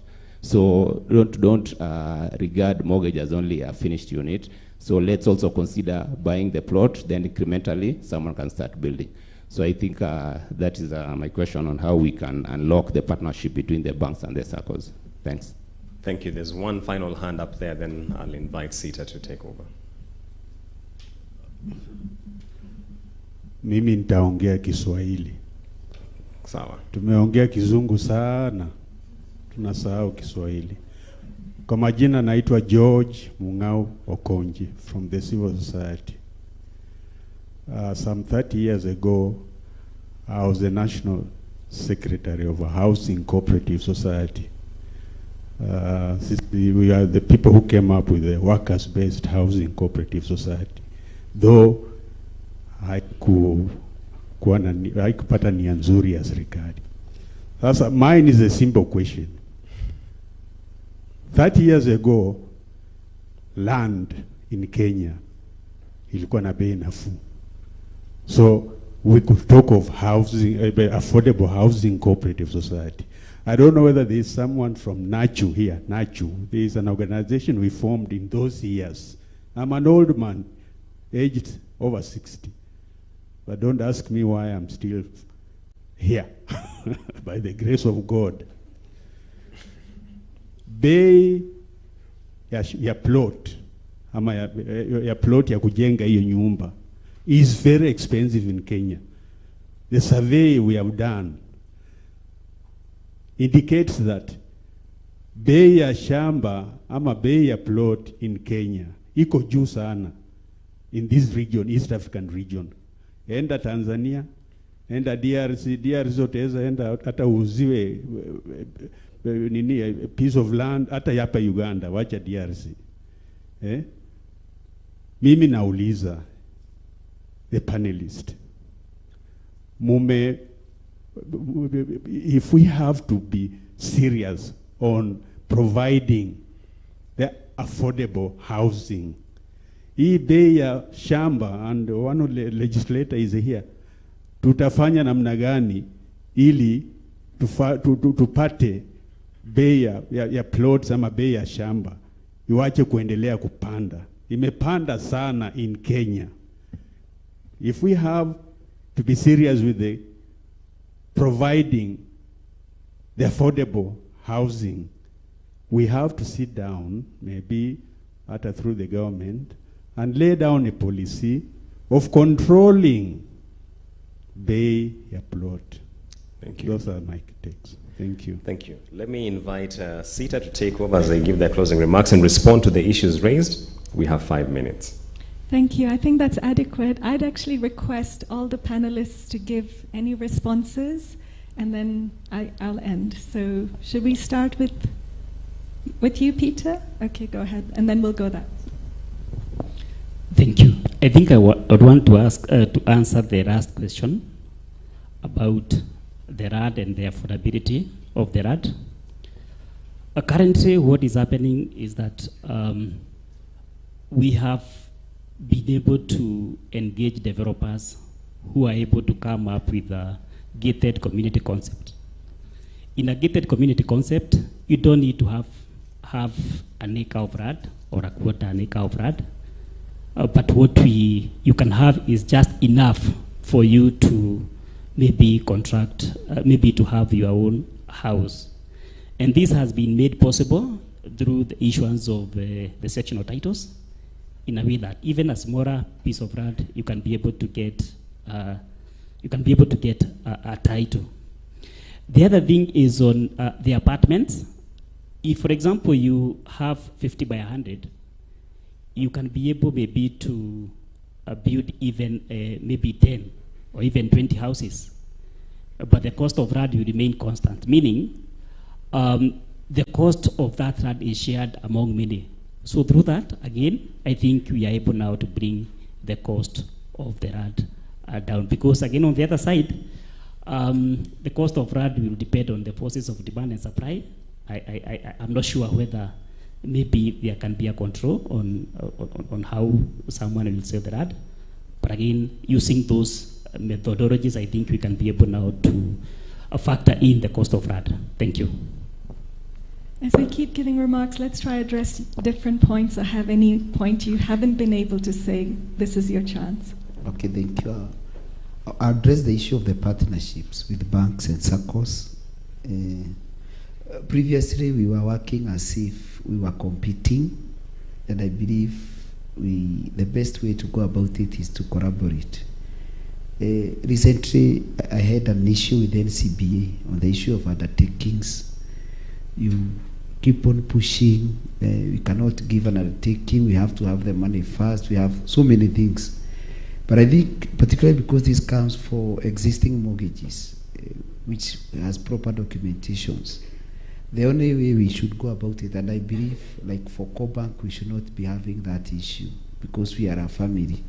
But even for other banks, we also need to understand that we are serving the same customer. We are not competing. We just collaborate on the way forward and agree on the workings. Because I'm sure when you have two legal teams on the other side, we should have that trust that the process will go as expected. So it's, to me, it's more of collaboration and working together. And then on the issue of the land prices, maybe for us as SACCOs, we own a lot of land in this Nairobi and the environs, and we are able to do this through the economies of scale. You are able to buy large tracts of land and subdivide, and the cost actually goes down. So most of the members who belong to SACCOs have very, very many pieces of land, and I think I'll support the issue of now that we should move to the construction mortgages. Not the ready houses, because most people will tell you we have land, we only need to construct. So I share and agree that the next phase should be on the construction mortgages. Thank you.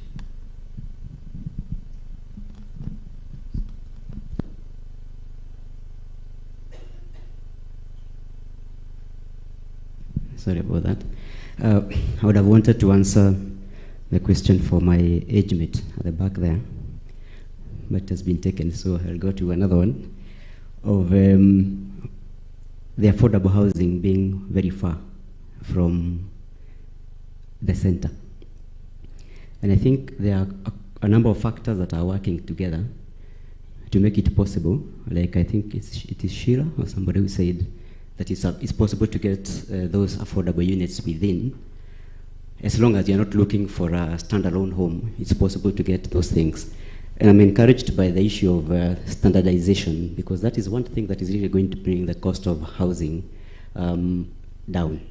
Yeah, where you don't have to go and look for your own type of sink, your own type of, because that way you cannot even control the cost. So for me, standardization is going to be a very key factor. And I just wanted to give an example, because I know we don't have much time, that our first mortgage of 3.15 million helped our member to buy a 3-bedroom unit in Kantafu.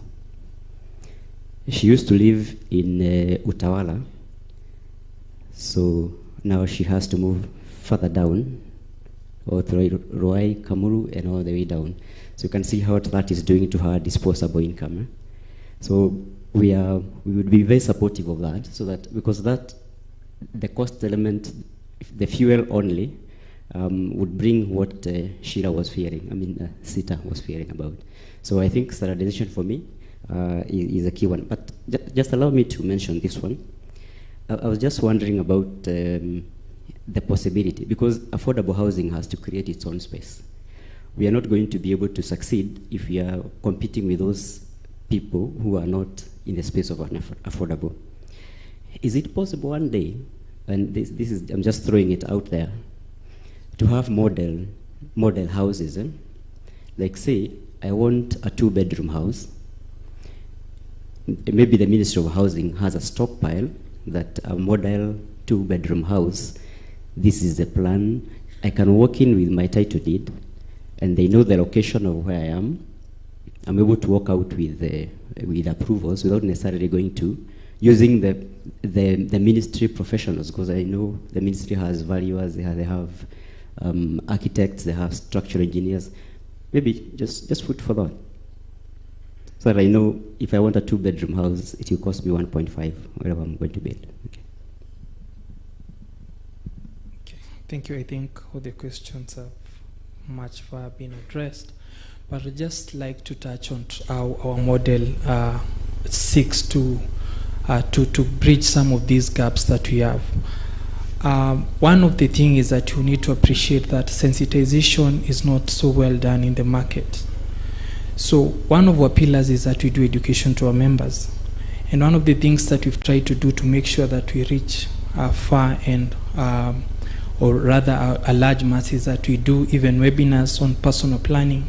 The ideal maybe personal budgeting is that you use 50% of the income that you get on the essential utilities or the basics, then 30% on the wants and 20% on the savings.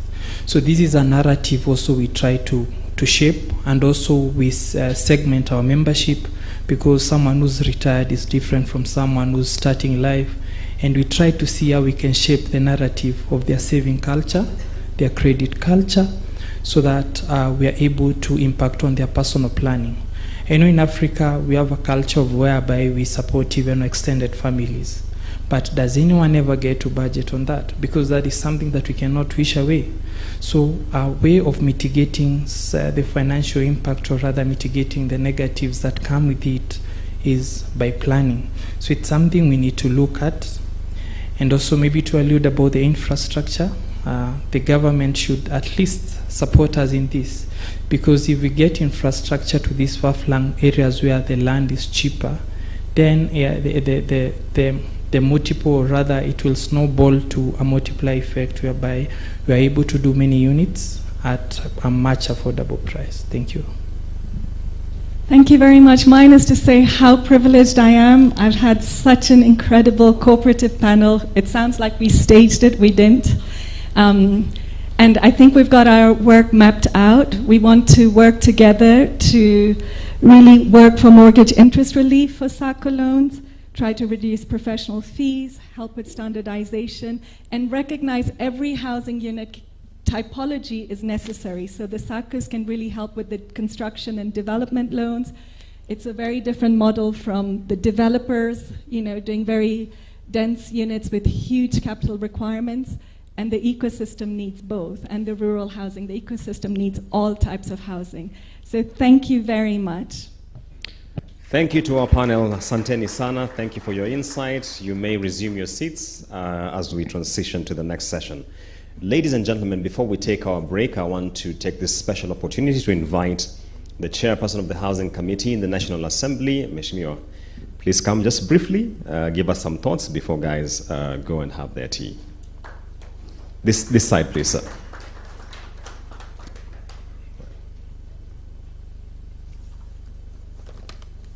Oh, you mean.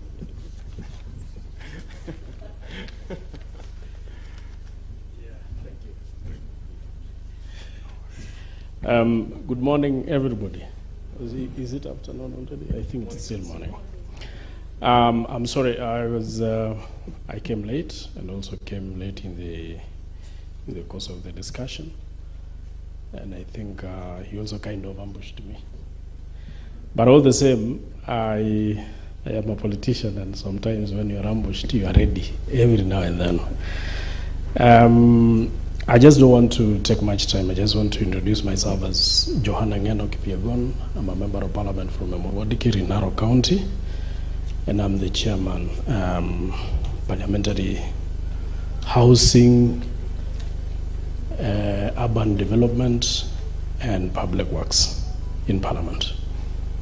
Most of our roles deals with legislations.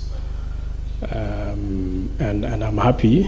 I would have wished to attend this meeting from the beginning, but because of the nature of our work which we have in Parliament, I could not have made it.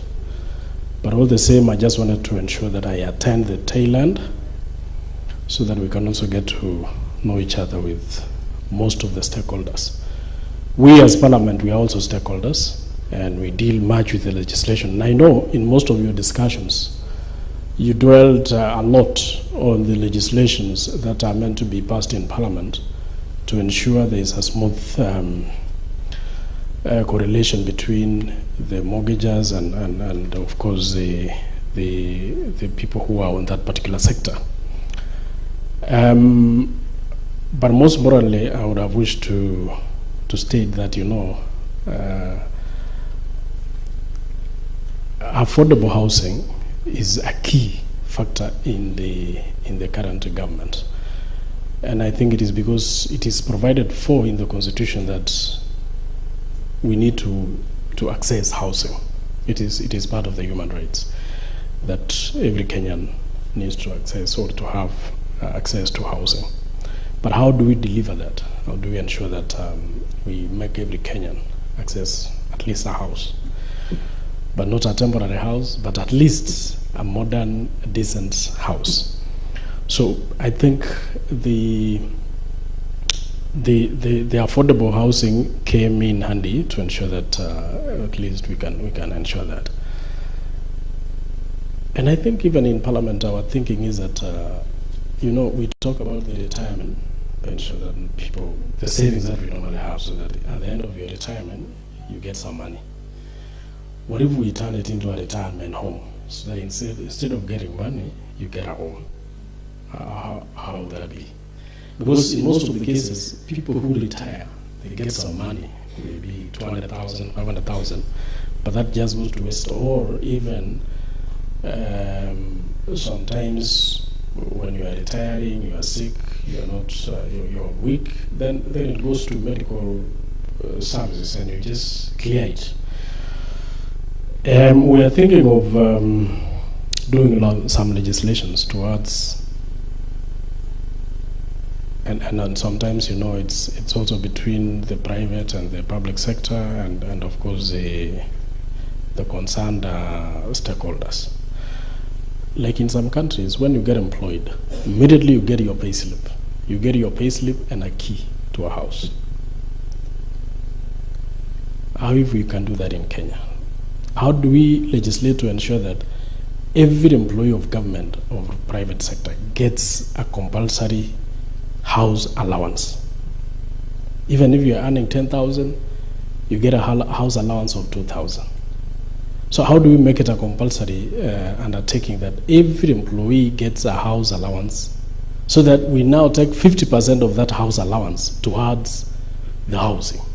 So that if you are working for 30 years, by the time you are retiring, you would have earned yourself either a house or 2 or 3 houses. In some countries also, they legislate to ensure that the employees of both the private sector and the government sector, even those who are in their middle stages of employment, they also contribute towards housing. So I think the provision that we want to build affordable housing is so that whoever wants to own a house can find it easier to access that house, either through his salary or a salary, or even through a house allowance, and which I think house allowance is better than the salary itself. If we could ensure that every employee gets a house allowance and then direct that half of that house allowance towards housing, then the better. You've talked about 144 legislations which are in the House, and we are thinking of introducing an omnibus housing bill which can carry all the legislations that you think can help in changing all this. So I will ensure the stakeholders that as the chair in Parliament, I will make sure that all the legislations that you think has been an impediment in your development will be passed in Parliament. Lastly, somebody talked about the transport system, so that if you are to buy a house in Kitengela or Ngong or these sides of Thika, how is it possible that you have a house, yes, cheaper house, but you cannot access the facilities in town? I think in also the Department of Housing and Urban Development, they introduced what we call NAMATA, Nairobi Metropolitan Transport System, which we thought maybe if we could amalgamate all the buses into certain bus transport and have their own route, which I think in Thika Road they have already marked some parts which the buses will be using, that can be faster. We are trying to make the whole of Nairobi Metropolitan have those kind of transport system. But if we could get a railway, a railway system that can be in all of Nairobi Metropolitan, the better. That can make people who are living outside the city access the facilities in town so easily. I think I don't want to say much. I just want to say thank you for that opportunity of actually to air these few ideas. I will be with you until the end, and of course we will also be sharing either individually or as a group. Thank you very much.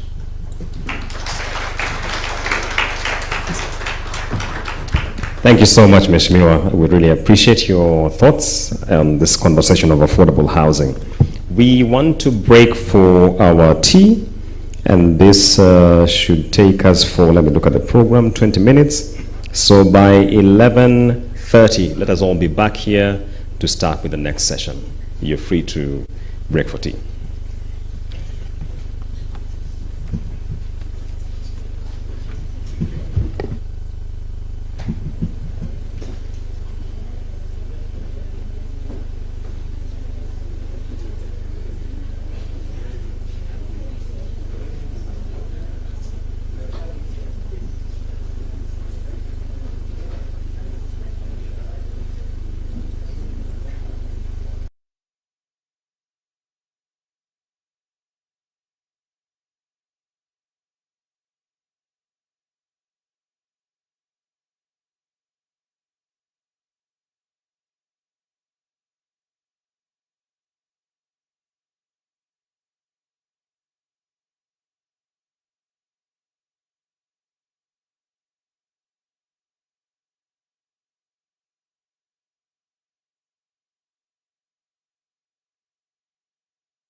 Ladies and gentlemen, let's pick whatever we are picking and get back into the hall so we continue with our agenda.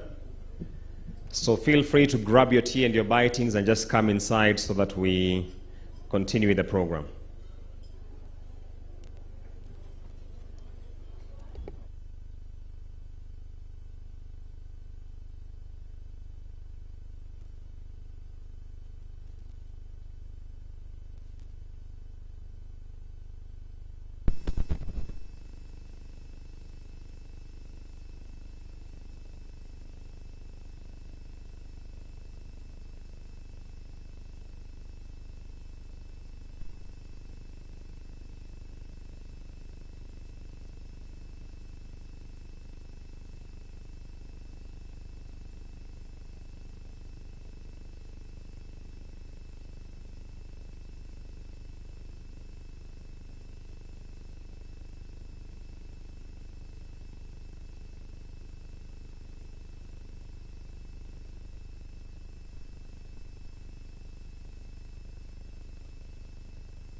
KJ, can you hear me?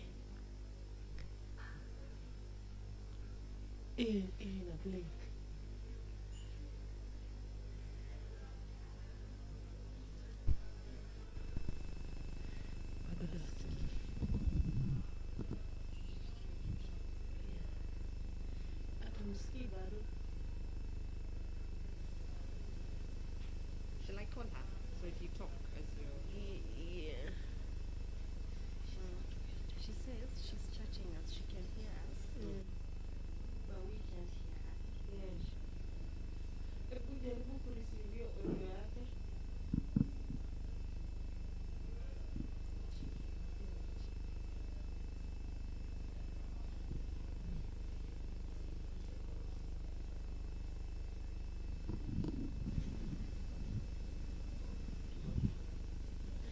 Could you talk? Just try to talk again.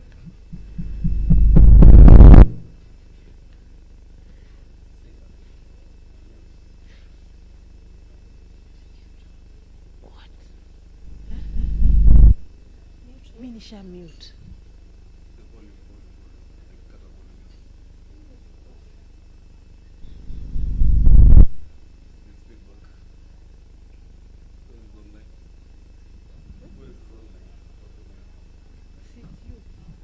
You, me, and her. Na hao wengine hawezi sikia.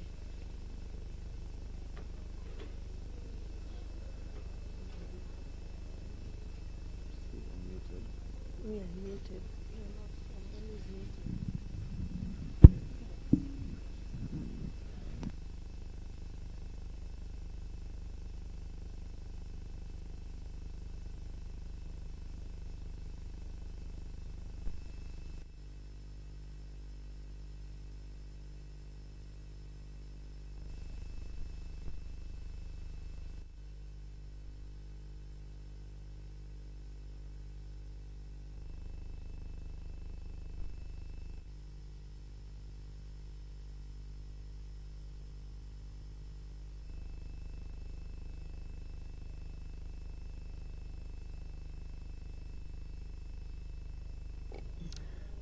Those outside, please, let's come back in. We want to start our next session. Let's get back into the hall.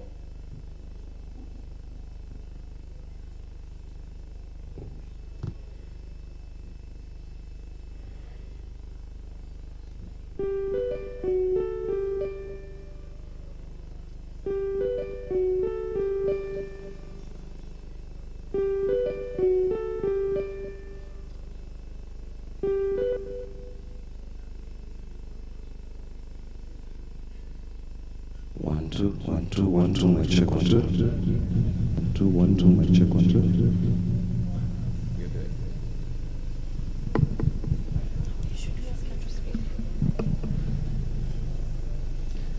Let's make our way back in and settle down. Hi, Kezia.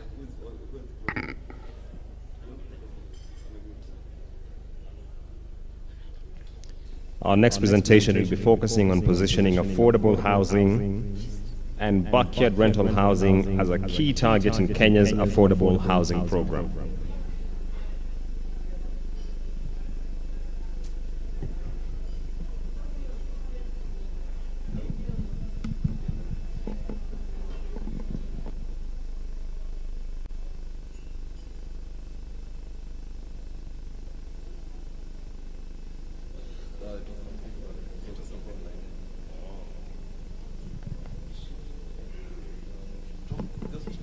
Hi, Kezia. Hello, can you hear me now? Hi, Kezia. Yes, no, we can hear you now. Thank you. You can hear me? Great. Good. Good. Okay, would you like me to start, or is there... I can't quite see what's going on, so I need some guidance from you.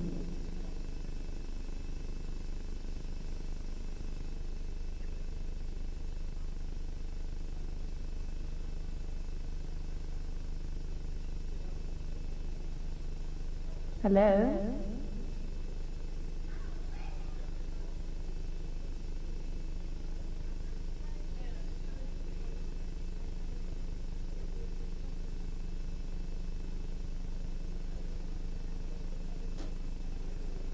I think for people who are online, I understand that you can hear me, but... Those outside, we want to start, so we shall proceed as you make your way in and settle down. Tech team, are we ready? All right, those in the house, let's settle down.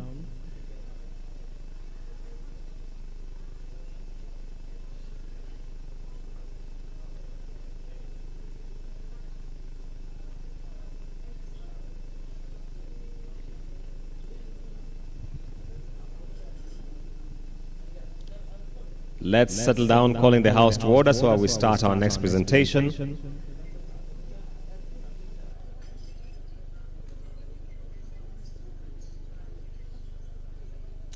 High table, you can settle down. So our next presentation will be on positioning affordable housing and backyard rental housing as a key target in Kenya's affordable housing program. The presentation comes from the Executive Director of the Center for Affordable Housing in Africa, that's Kezia Rust. So I will be handing over the program to her to take the next 30 minutes, after which we shall have a quick Q&A. So Kezia, if you can hear me, we are ready to listen from you.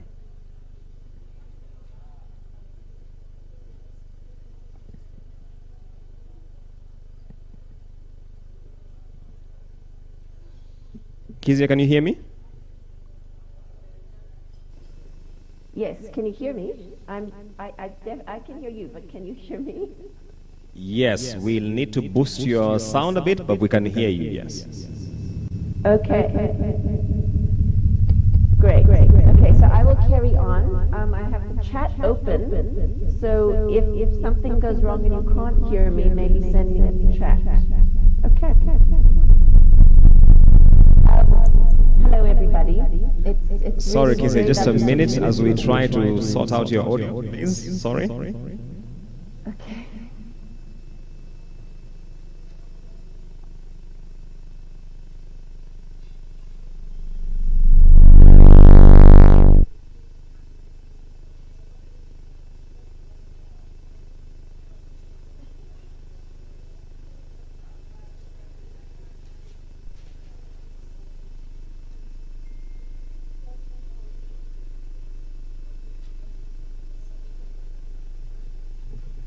Do we have anyone else in the house who's plugged in on the virtual platform? Because we're getting feedback, so we need everyone to mute so we can hear the presentation loud and clear.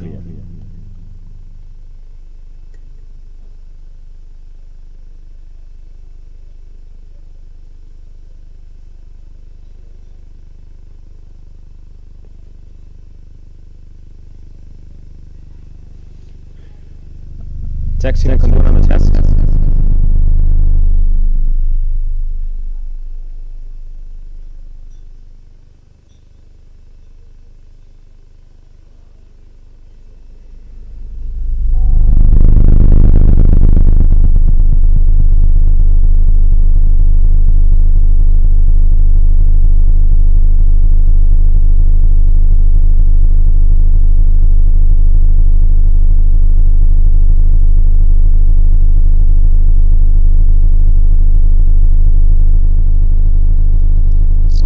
We're trying to address the sound issue here.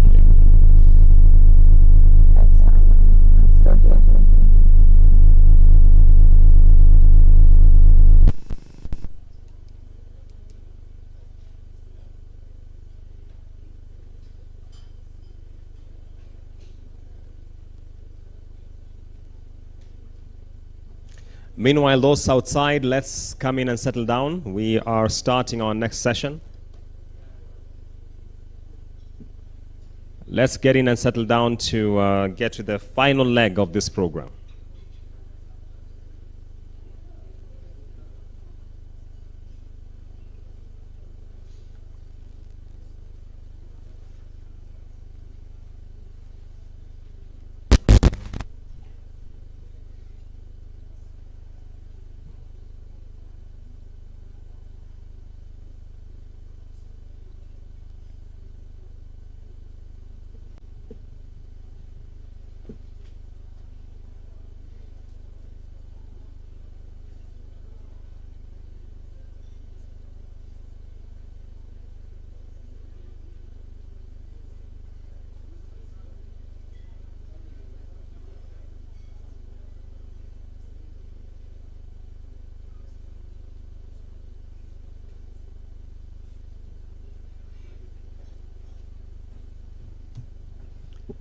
Testing one more time. Kezia, can you hear me?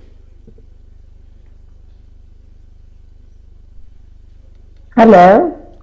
That sounds a lot better. Thank you. Thank you so much.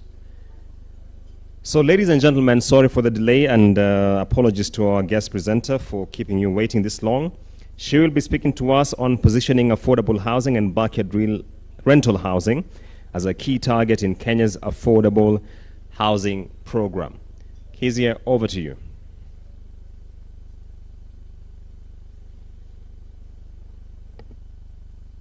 Hello, can everyone hear me? We can hear you clearly. Oh, very good. Okay, and now I'm struggling to hear you, but for the next few minutes, that's probably not such a bad thing. But please interrupt me if anything goes wrong or send me a note on the chat and I'll see that. It's very nice to be here with all of you today, and so thank you very much for the invitation. And I'm here with my team from CAF, with Beatrice Mwangi, from 71.4, Ilana Melzer and Jess Breyer, and then Fatou Dia is also online, and then we've also worked with Carol Matiko from Gamarich. And we're very grateful to the World Bank for giving us such an interesting and exciting assignment, and looking forward to sharing this with you today. Moving right along. Here we go. Okay. So the assignment that we were given from the World Bank relates to the rental market, and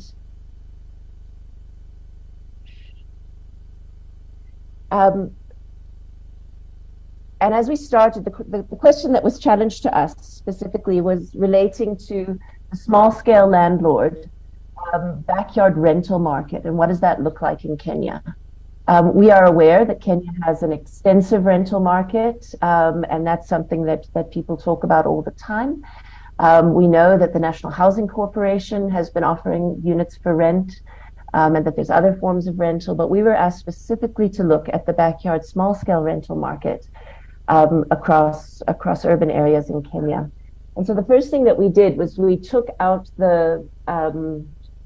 look at the census, and looking at the census between 2009 and 2019, we were astonished to discover that the growth in the rental market, so the number of people who classify themselves as tenants, grew by 1.6 million households in the course of those 10 years. So that's about 158,000 new urban renter households.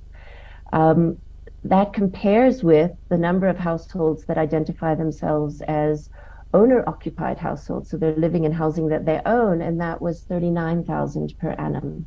So across urban Kenya, 3.67 million households rent. That's 78% of the urban rental population. So this is not a sideshow. This is the main show. This is how people live in urban Kenya. The next remarkable finding in that space, and it has been quoted in the literature, but just to think about what that means in terms of the implications of how we think about promoting a rental market and going forward, is that 89% of renter households say that they rent from private individuals. So they're not renting from the NHC or from other companies, but they're renting from an individual household landlord, and that was the focus of our work.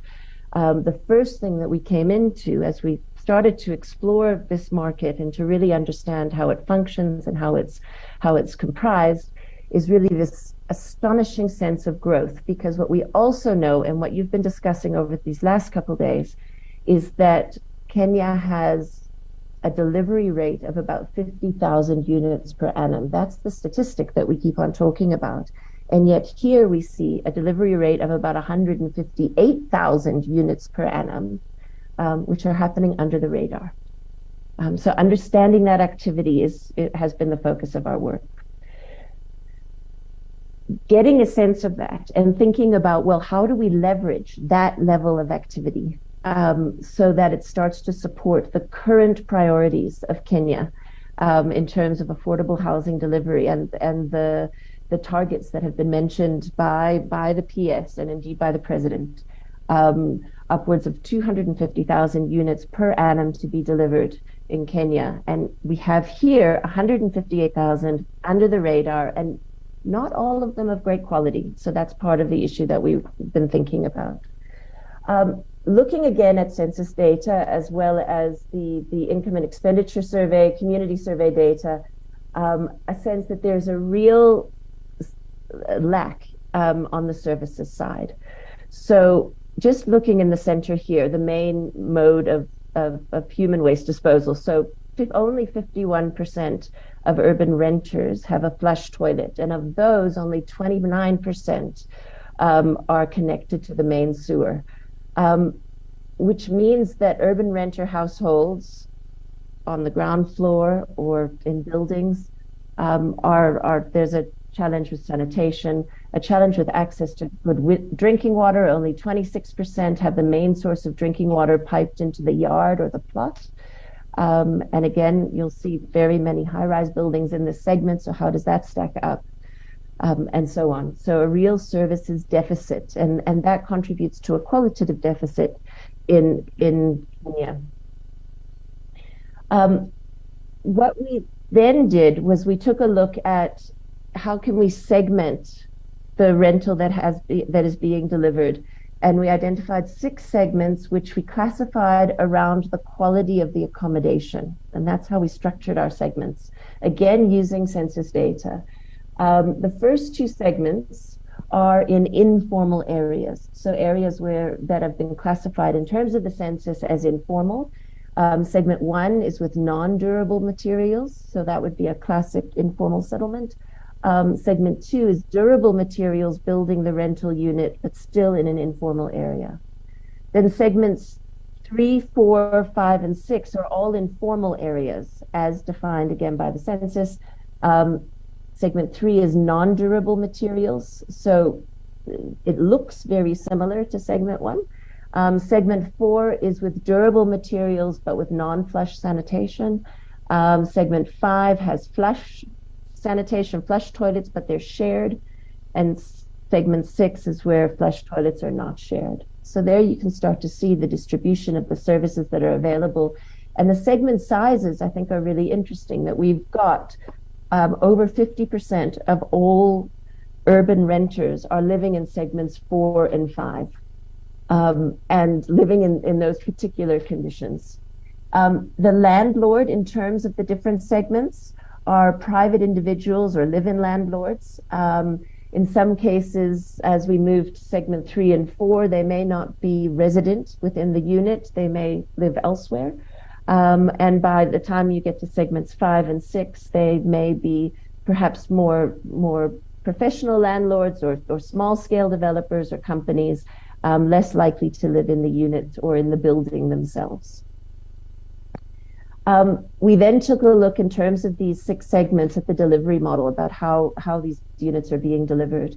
And then also the income and the spend of the tenant households. So in terms of the delivery model, we have segment 2 looking at being funded through own savings. It's an incremental build process, and often by fundi builders, so small scale builders or contractors or masons that are found in the community. There are formal options and that are, so Kwangu Kwaku is a particular model that is offered, or they're built brick by brick in other cases. Segment 3, we would also have the same incremental builds using fundi builders. Segment 4, we start to move on where you have, again, incremental builders, but they're starting to go up as well. And so you have multiple stories in that context. And so there would be engaging with some professional services as well to address those issues. Segment 5 is where tenement buildings start to appear, and in segment 6. And of course, Kenyans would be familiar with those and can associate them with the categories that are here. In terms of the income, we've got household income and then household rentals that are set out in the different categories along the bottom. And so rentals ranging from about 2,840 Kenyan shillings in segment 1 all the way through to about 12,665 shillings and upwards in segment 6. And so quite a range of rental accommodation prices. And I think what's really interesting here is that these prices would be lower than the build cost that's being delivered by the affordable housing program. So we can begin to understand the particular niche that this market is playing in. What we then did is we took a look at particular neighborhoods, and my colleague Fatou Dia went through and looked at particular neighborhoods within the Nairobi metropolitan area, and took a look at 4 separate areas and plotted the different kinds of segments. And again, for those of you who are familiar with Nairobi, you'll see visually get a sense of how we're actually classifying the different segments. I think what's really interesting and important to note as well is that the segments are not always area distinct, that in some cases you might even have multiple segments on a single plot of land as the delivery method and the financing method and the accommodation result evolves over time. And there are a number of plots where you have that process of transformation throughout the life of, and you can see that that's happening right now. We had engaged with landlords and with tenants, and then we looked through different neighborhoods. And so just a little bit of a taster, but this is one of the landlords that we met living in Kawangari. And hers is an example of a property where there are multiple segments on one property. So originally she had a number of shacks. 49 rental units are on her quarter-acre plot, and she owns that plot, so it's a formal area, but it had shacks on it, which she rented out. But then what she did was she applied for a loan from Lesheco, and she started to build units, and she's built, I think it's a 3-story, 2-story walk-up, made out of concrete bricks and has shared ablutions in it. And that's on the same plot. And her goal over time is to replace the shacks with a good building like this. And she's using incremental finance that she's getting, and her affordability for that finance is calculated on the income stream that she's earning from the rental units. So it's a particular product that Leshecho developed in this instance that is recognizing that her income is not a traditional payslip kind of income, but it's coming from the rental units that she's actually developing. And over time, as she gets more rentals in, she will build more. An important consideration, of course, is that the rentals charged in the formally built units are higher than in the shacks.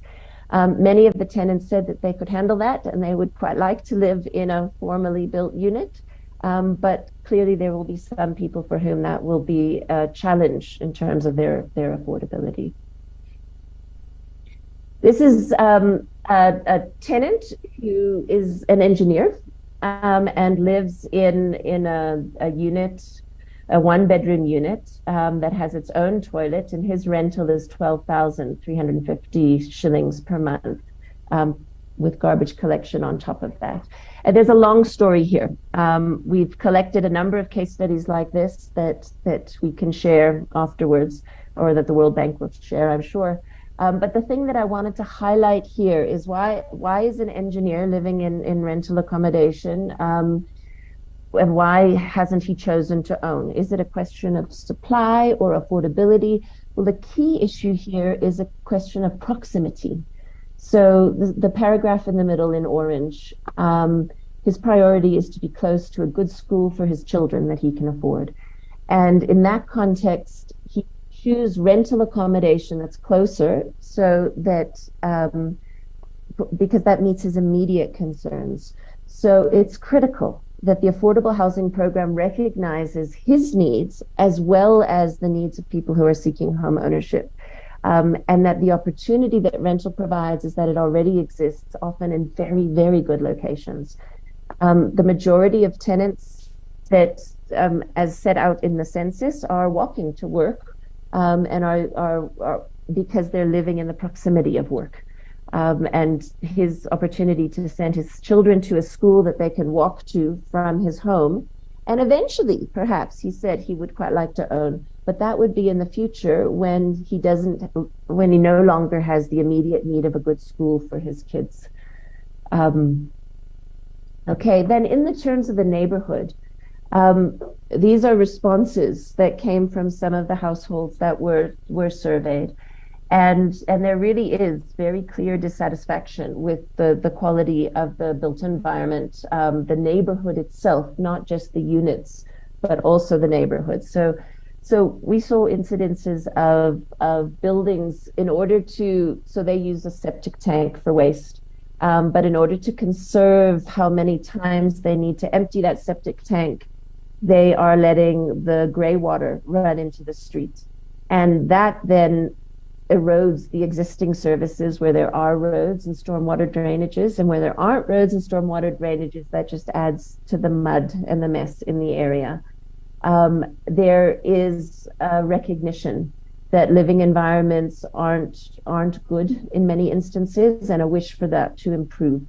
And that creates a sense of an opportunity for a policy that would start to engage on an area basis about how one creates a good built environment within which tenants are living. So moving right along, looking at the policy and regulatory environment, one thing that really struck us and we were quite surprised by is, given if you have 78% of urban Kenyans are renting, and this is a well-known fact that is listed in every speech, then why isn't it addressed within the affordable housing program as a key area of attention? And that seems to be an enormous gap. It was addressed within the 2016 housing policy as a principle, and those principles in that policy are very good. But it doesn't, that policy didn't translate into implementation arrangements that would seek to support and grow the rental housing market. And so we looked at issues around the policy and the regulatory framework in terms of the value chain, so building and refurbishing and redeveloping rental housing, the financing of rental housing, its management, and its taxation and governance. And the gaps within the broad policy and legislative environment is that even when rental is mentioned, the very significant 89% of landlords in urban Kenya are individuals. And that category of landlord isn't addressed in the regulations. In fact, it seems to us, that the only specific recognition of it is through the tax framework. The KRA has a particular line in income tax declarations that ask individuals to note if they've made income in terms of rental. But from a housing policy and a planning policy, recognizing that it's individuals who are driving the majority of rental accommodation, that doesn't exist. And just to reinforce the point that when we look at the breadth of households and what they are earning, that considering that in the context of the affordable housing program, the majority are fitting right in there. 60% of urban rental households are earning within the range of the low-cost housing segment of the affordable housing program, and another 10% are in the social housing range. So rental at the moment is really addressing this particular submarket, the low-income affordable market. So moving forward, thinking about, well, how do we address this reality, and how would we engage with this within the context of Kenya's affordable housing program and the commitment to really driving the delivery of housing that meets the needs of low-income earners. The principles on the left, scale, affordability, investment, sustainability, local relevance, those are the principles that underlie the affordable housing program broadly. We want to see scale delivery. We want it to be affordable to low-income households. We want to bring in private sector investment to couple with government's investment.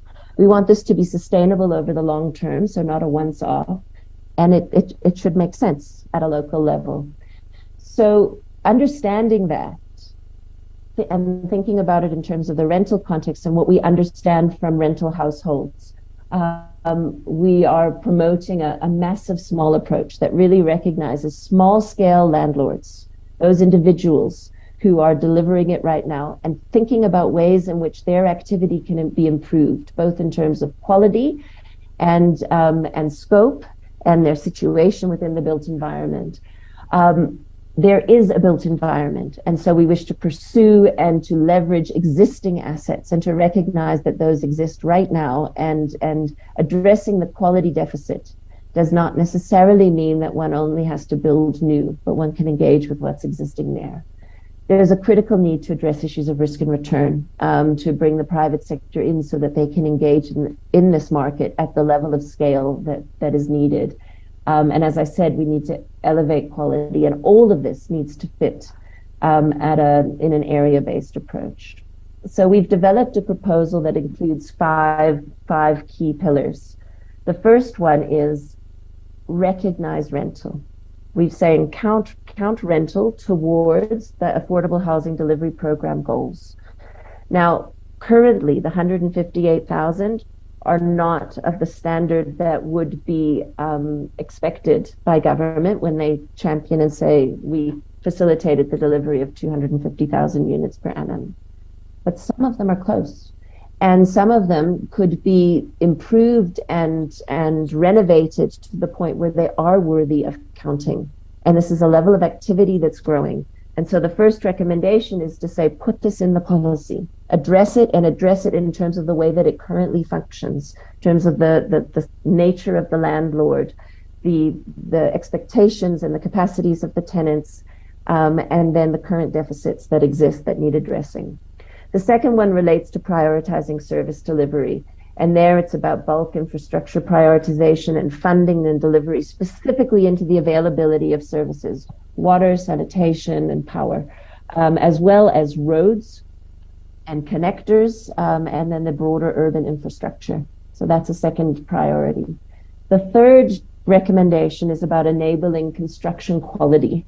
And we really don't want to say that the rental that is currently found, no one agrees that that's adequate. It is inadequate. We've seen that. But it exists and it can be developed better. And there are developers and individuals who are building constantly every year.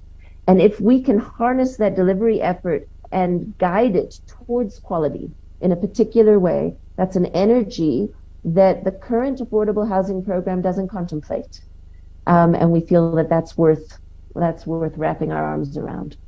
The fourth recommendation is around clarifying and capacitating roles, rights, and responsibilities. And that relates to the relationships between landlord and tenant. What it also relates to is the relationship between national and county and then landlord.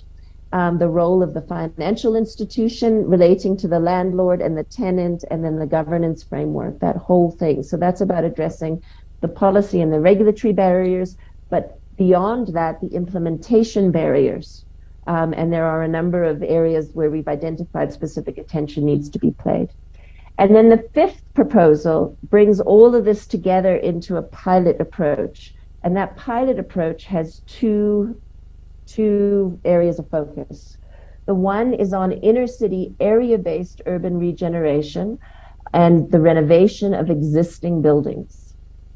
And the second is on new build, but it's recognizing urban infill opportunities and championing the entrepreneurial landlords who would be classified as individuals in terms of the census as the drivers of that process. And in order to do that, we've recommended a number of interventions that relate to our recommendations 1 through 4. So that's about service delivery, about infrastructure, about building quality, and about recognizing their participation.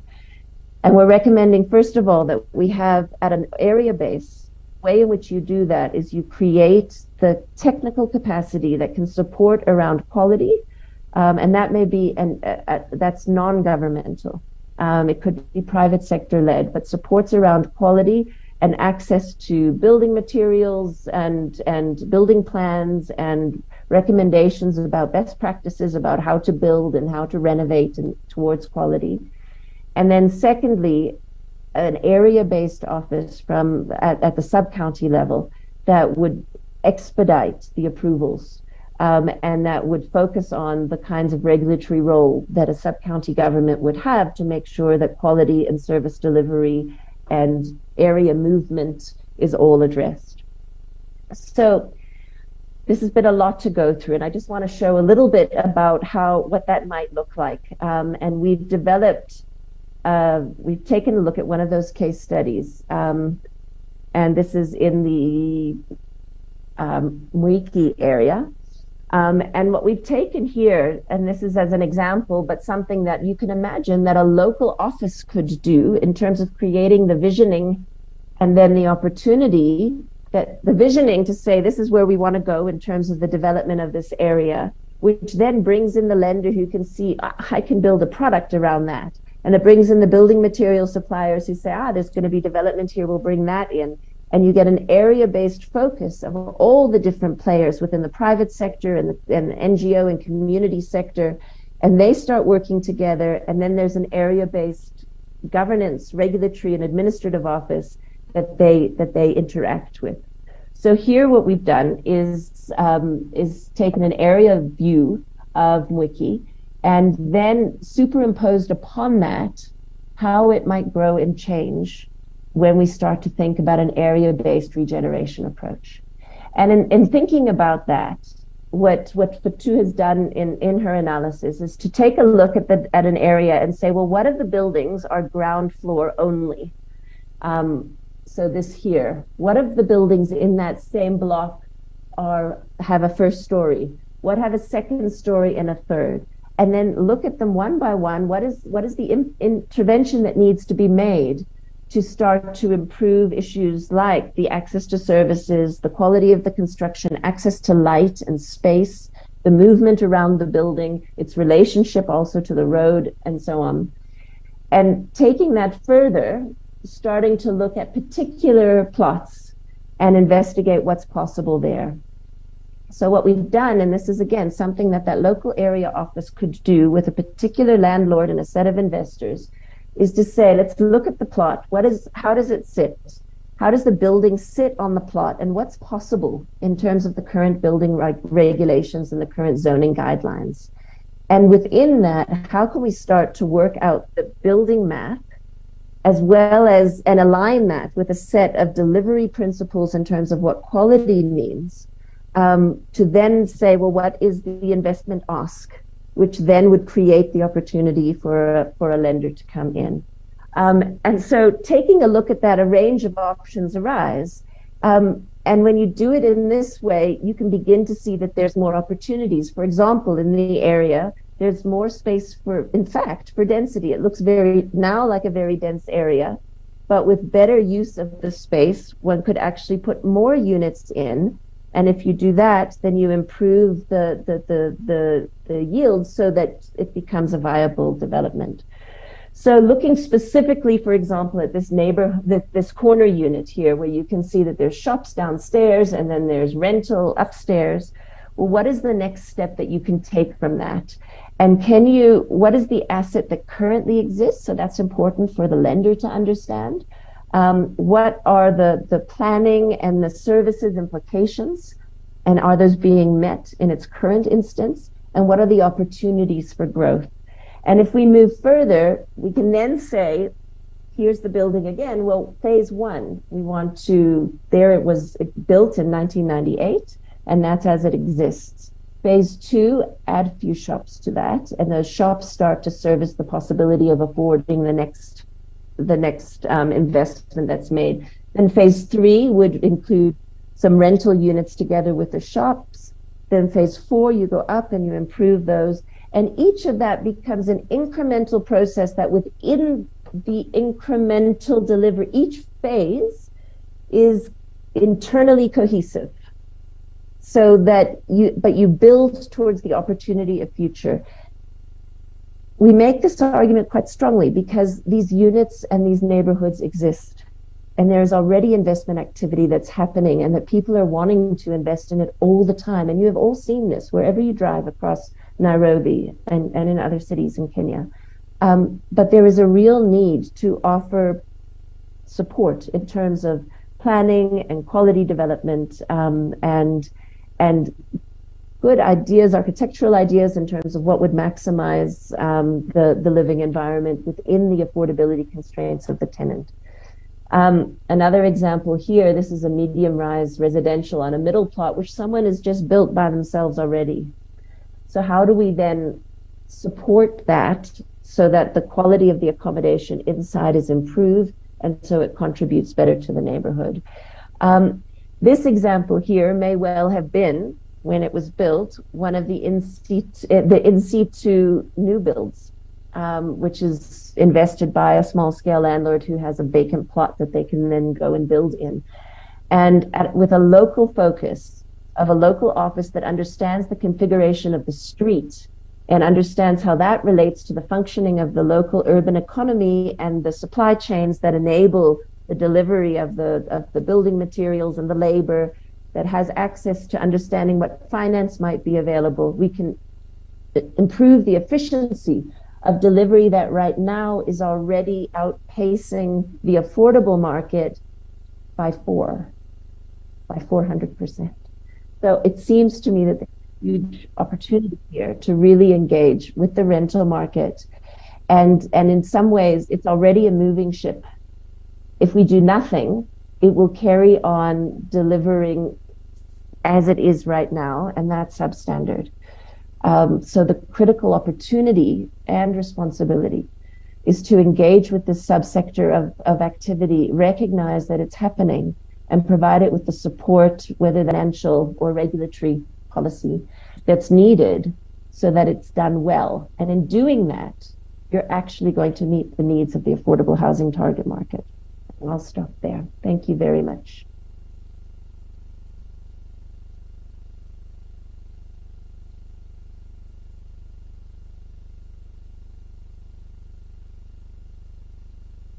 Thank you so much for that illuminating presentation, which focused on positioning affordable housing and bucket rental housing as a key target in Kenya's affordable housing program. So we'd like to take some questions to the presenter. Just as usual, shoot up your hand, introduce yourself, and throw your question, just one question because of time. Any from the floor? Yes, we have a question here. So let's just have a microphone taken to her and we take that question. Any other? We want to mark them up so that she can respond at once. Okay, thank you very much. My name is Beatrice Menjo from Wasingishu. My question is not really a question, it is a concern. From the presentation, the presenter gave us the categories of the rent paid by the tenants. She categorized from 1 to 6. So we had the category 1 are the ones who pay 2,000 per month, and she went all the way to category 6, those who pay 12,000. So on the issue of affordable housing, what are the financials doing to accommodate this tenant who pays 2,000 per month, so that we can give them habitable, affordable house for ownership? Because if they pay 2,000 per month, it means when you look at the category of the house they are living in, maybe it is not all that habitable. So what can we do to ensure that this person who pays 2,000 shillings per month can access an affordable house that is habitable and safe for living? And this is a question that I'll throw to the financiers, the banks, the SACCOs. They look at that, because I believe 70% of the people living in the urban areas are that category of people who pay between 1,000, 2,000, 2,500. But when you look at the living conditions in those houses, it's pathetic. So the KMRC and the partners should come together and think about these 70% of the urban population who are living in very poor cost houses, and what can we do to improve their living standards by giving them better homes. Thank you. Thank you for that. Any other reactions to that presentation? Yes, we have a hand here. Thank you so much. My name is Ronald Omyonga from iBuild.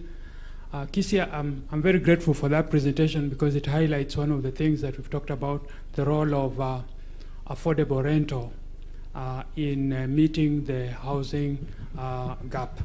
And I think that for me is a good presentation to ask us questions about what you're doing to deal with that. But I just wanted to ask something else that you might have tried to inquire. Churches in this country, especially mainstream churches, own a lot of land in very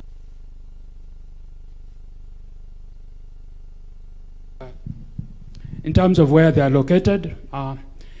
Is there any study that has been done in where churches can partner with the private sector or even the government to deliver affordable rental, so that we, even as we are thinking about regeneration and building inside existing places, can we take advantage of the land that lies idle within the boundaries of the city? Thank you. Thank you, Ronald, for that question. Any other before I invite Kezia to make her comments? Yes, there's a question at the back here. Thank you. My name is Peter Mugo from Epic Properties. I think this is one of the best things it's my take home from this that presentation. I think what has happened is we've not taken fact that a lot of people still pay rent and they're going to pay rent. And one way of addressing the issue of affordable homes would be, one, the 89% landlords who own these houses, if they're encouraged to make changes or refurbish or improve these houses, either through small affordable loans, and then they're able to sell the same unit to a group of chama, so that then if you have 49 units like that lady in Kawangware, she can look for a chama who will own that 49 units, buy from her, and since that's her business of doing rentals and converting them or making sure that because she understands the business, then it becomes a revolving way of ensuring that most people end up owning a unit.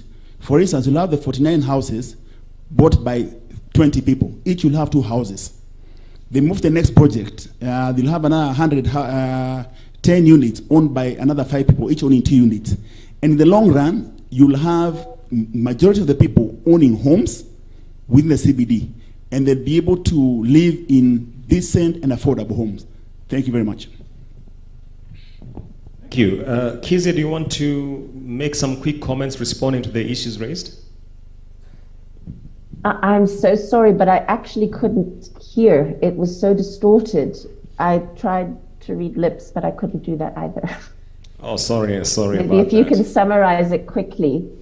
If you The can sound hear is me, very- there was a question around whether a study has been done around potential partnerships with churches which own tracts of land across the city of Nairobi, and seeing how this can be used as one of the avenues through which we can scale affordable housing.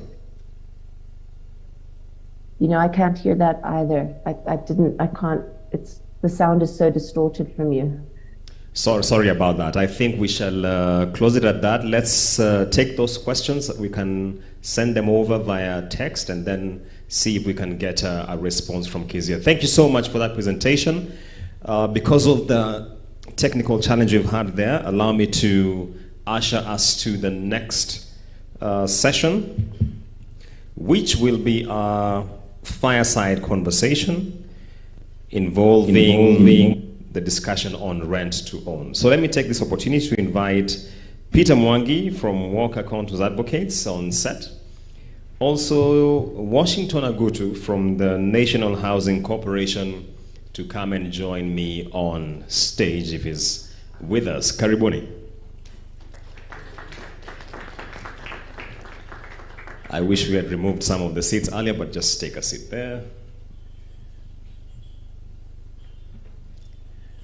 Washington, karibu sana. You'll have a seat here. Could I have 2 mics, please, for my panelists? So we want to make this extremely interactive. One of the issues which has stood out in this conference is the subject of rent to own. So we really want to have the panelists give their thoughts. I invite you to give questions intermittently, not that we have to wait until the tail end. So let me start from here.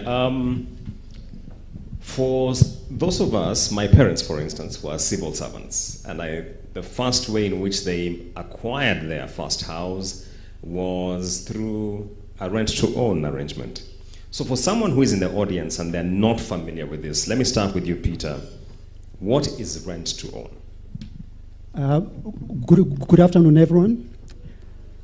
Yes, rent-to-own, or if we may, the tenant purchase arrangement, is a plan or an arrangement where, as you occupy the house, you have an arrangement where you actually buy the house that you are occupying over a period of time. So you have a contract with obviously either the developer or the person who is selling the house to you, but rather than pay outrightly at the beginning, the arrangement is such that you pay a deposit towards the purchase. You agree on a purchase price so that you lock it, pay a deposit, agree on a time period. Typically, it actually varies from 5 years to some going up to 18 years, where you can be paying over time. You building interest rate over that period. I have seen interest rates ranging from 8 to 13 or 14% over the period of time, and the ownership will be transferred to you once you pay the full amount. Again, you can also have an arrangement like the rent to own, where you come in, you lock in, you pay a lock-in, you agree on the purchase price, you pay a lock-in fee, and then you have an option. That option will be exercisable after a number of years, so you are not paying the installments at that point. You are paying rent, but you have an option which you can exercise as a tenant. After some time, once you exercise the option, then you are then able to buy, because at that time you have built your credit and you're able to get financing for a mortgage. Peter, let me take us slowly. So let's break down a few of those issues you have mentioned.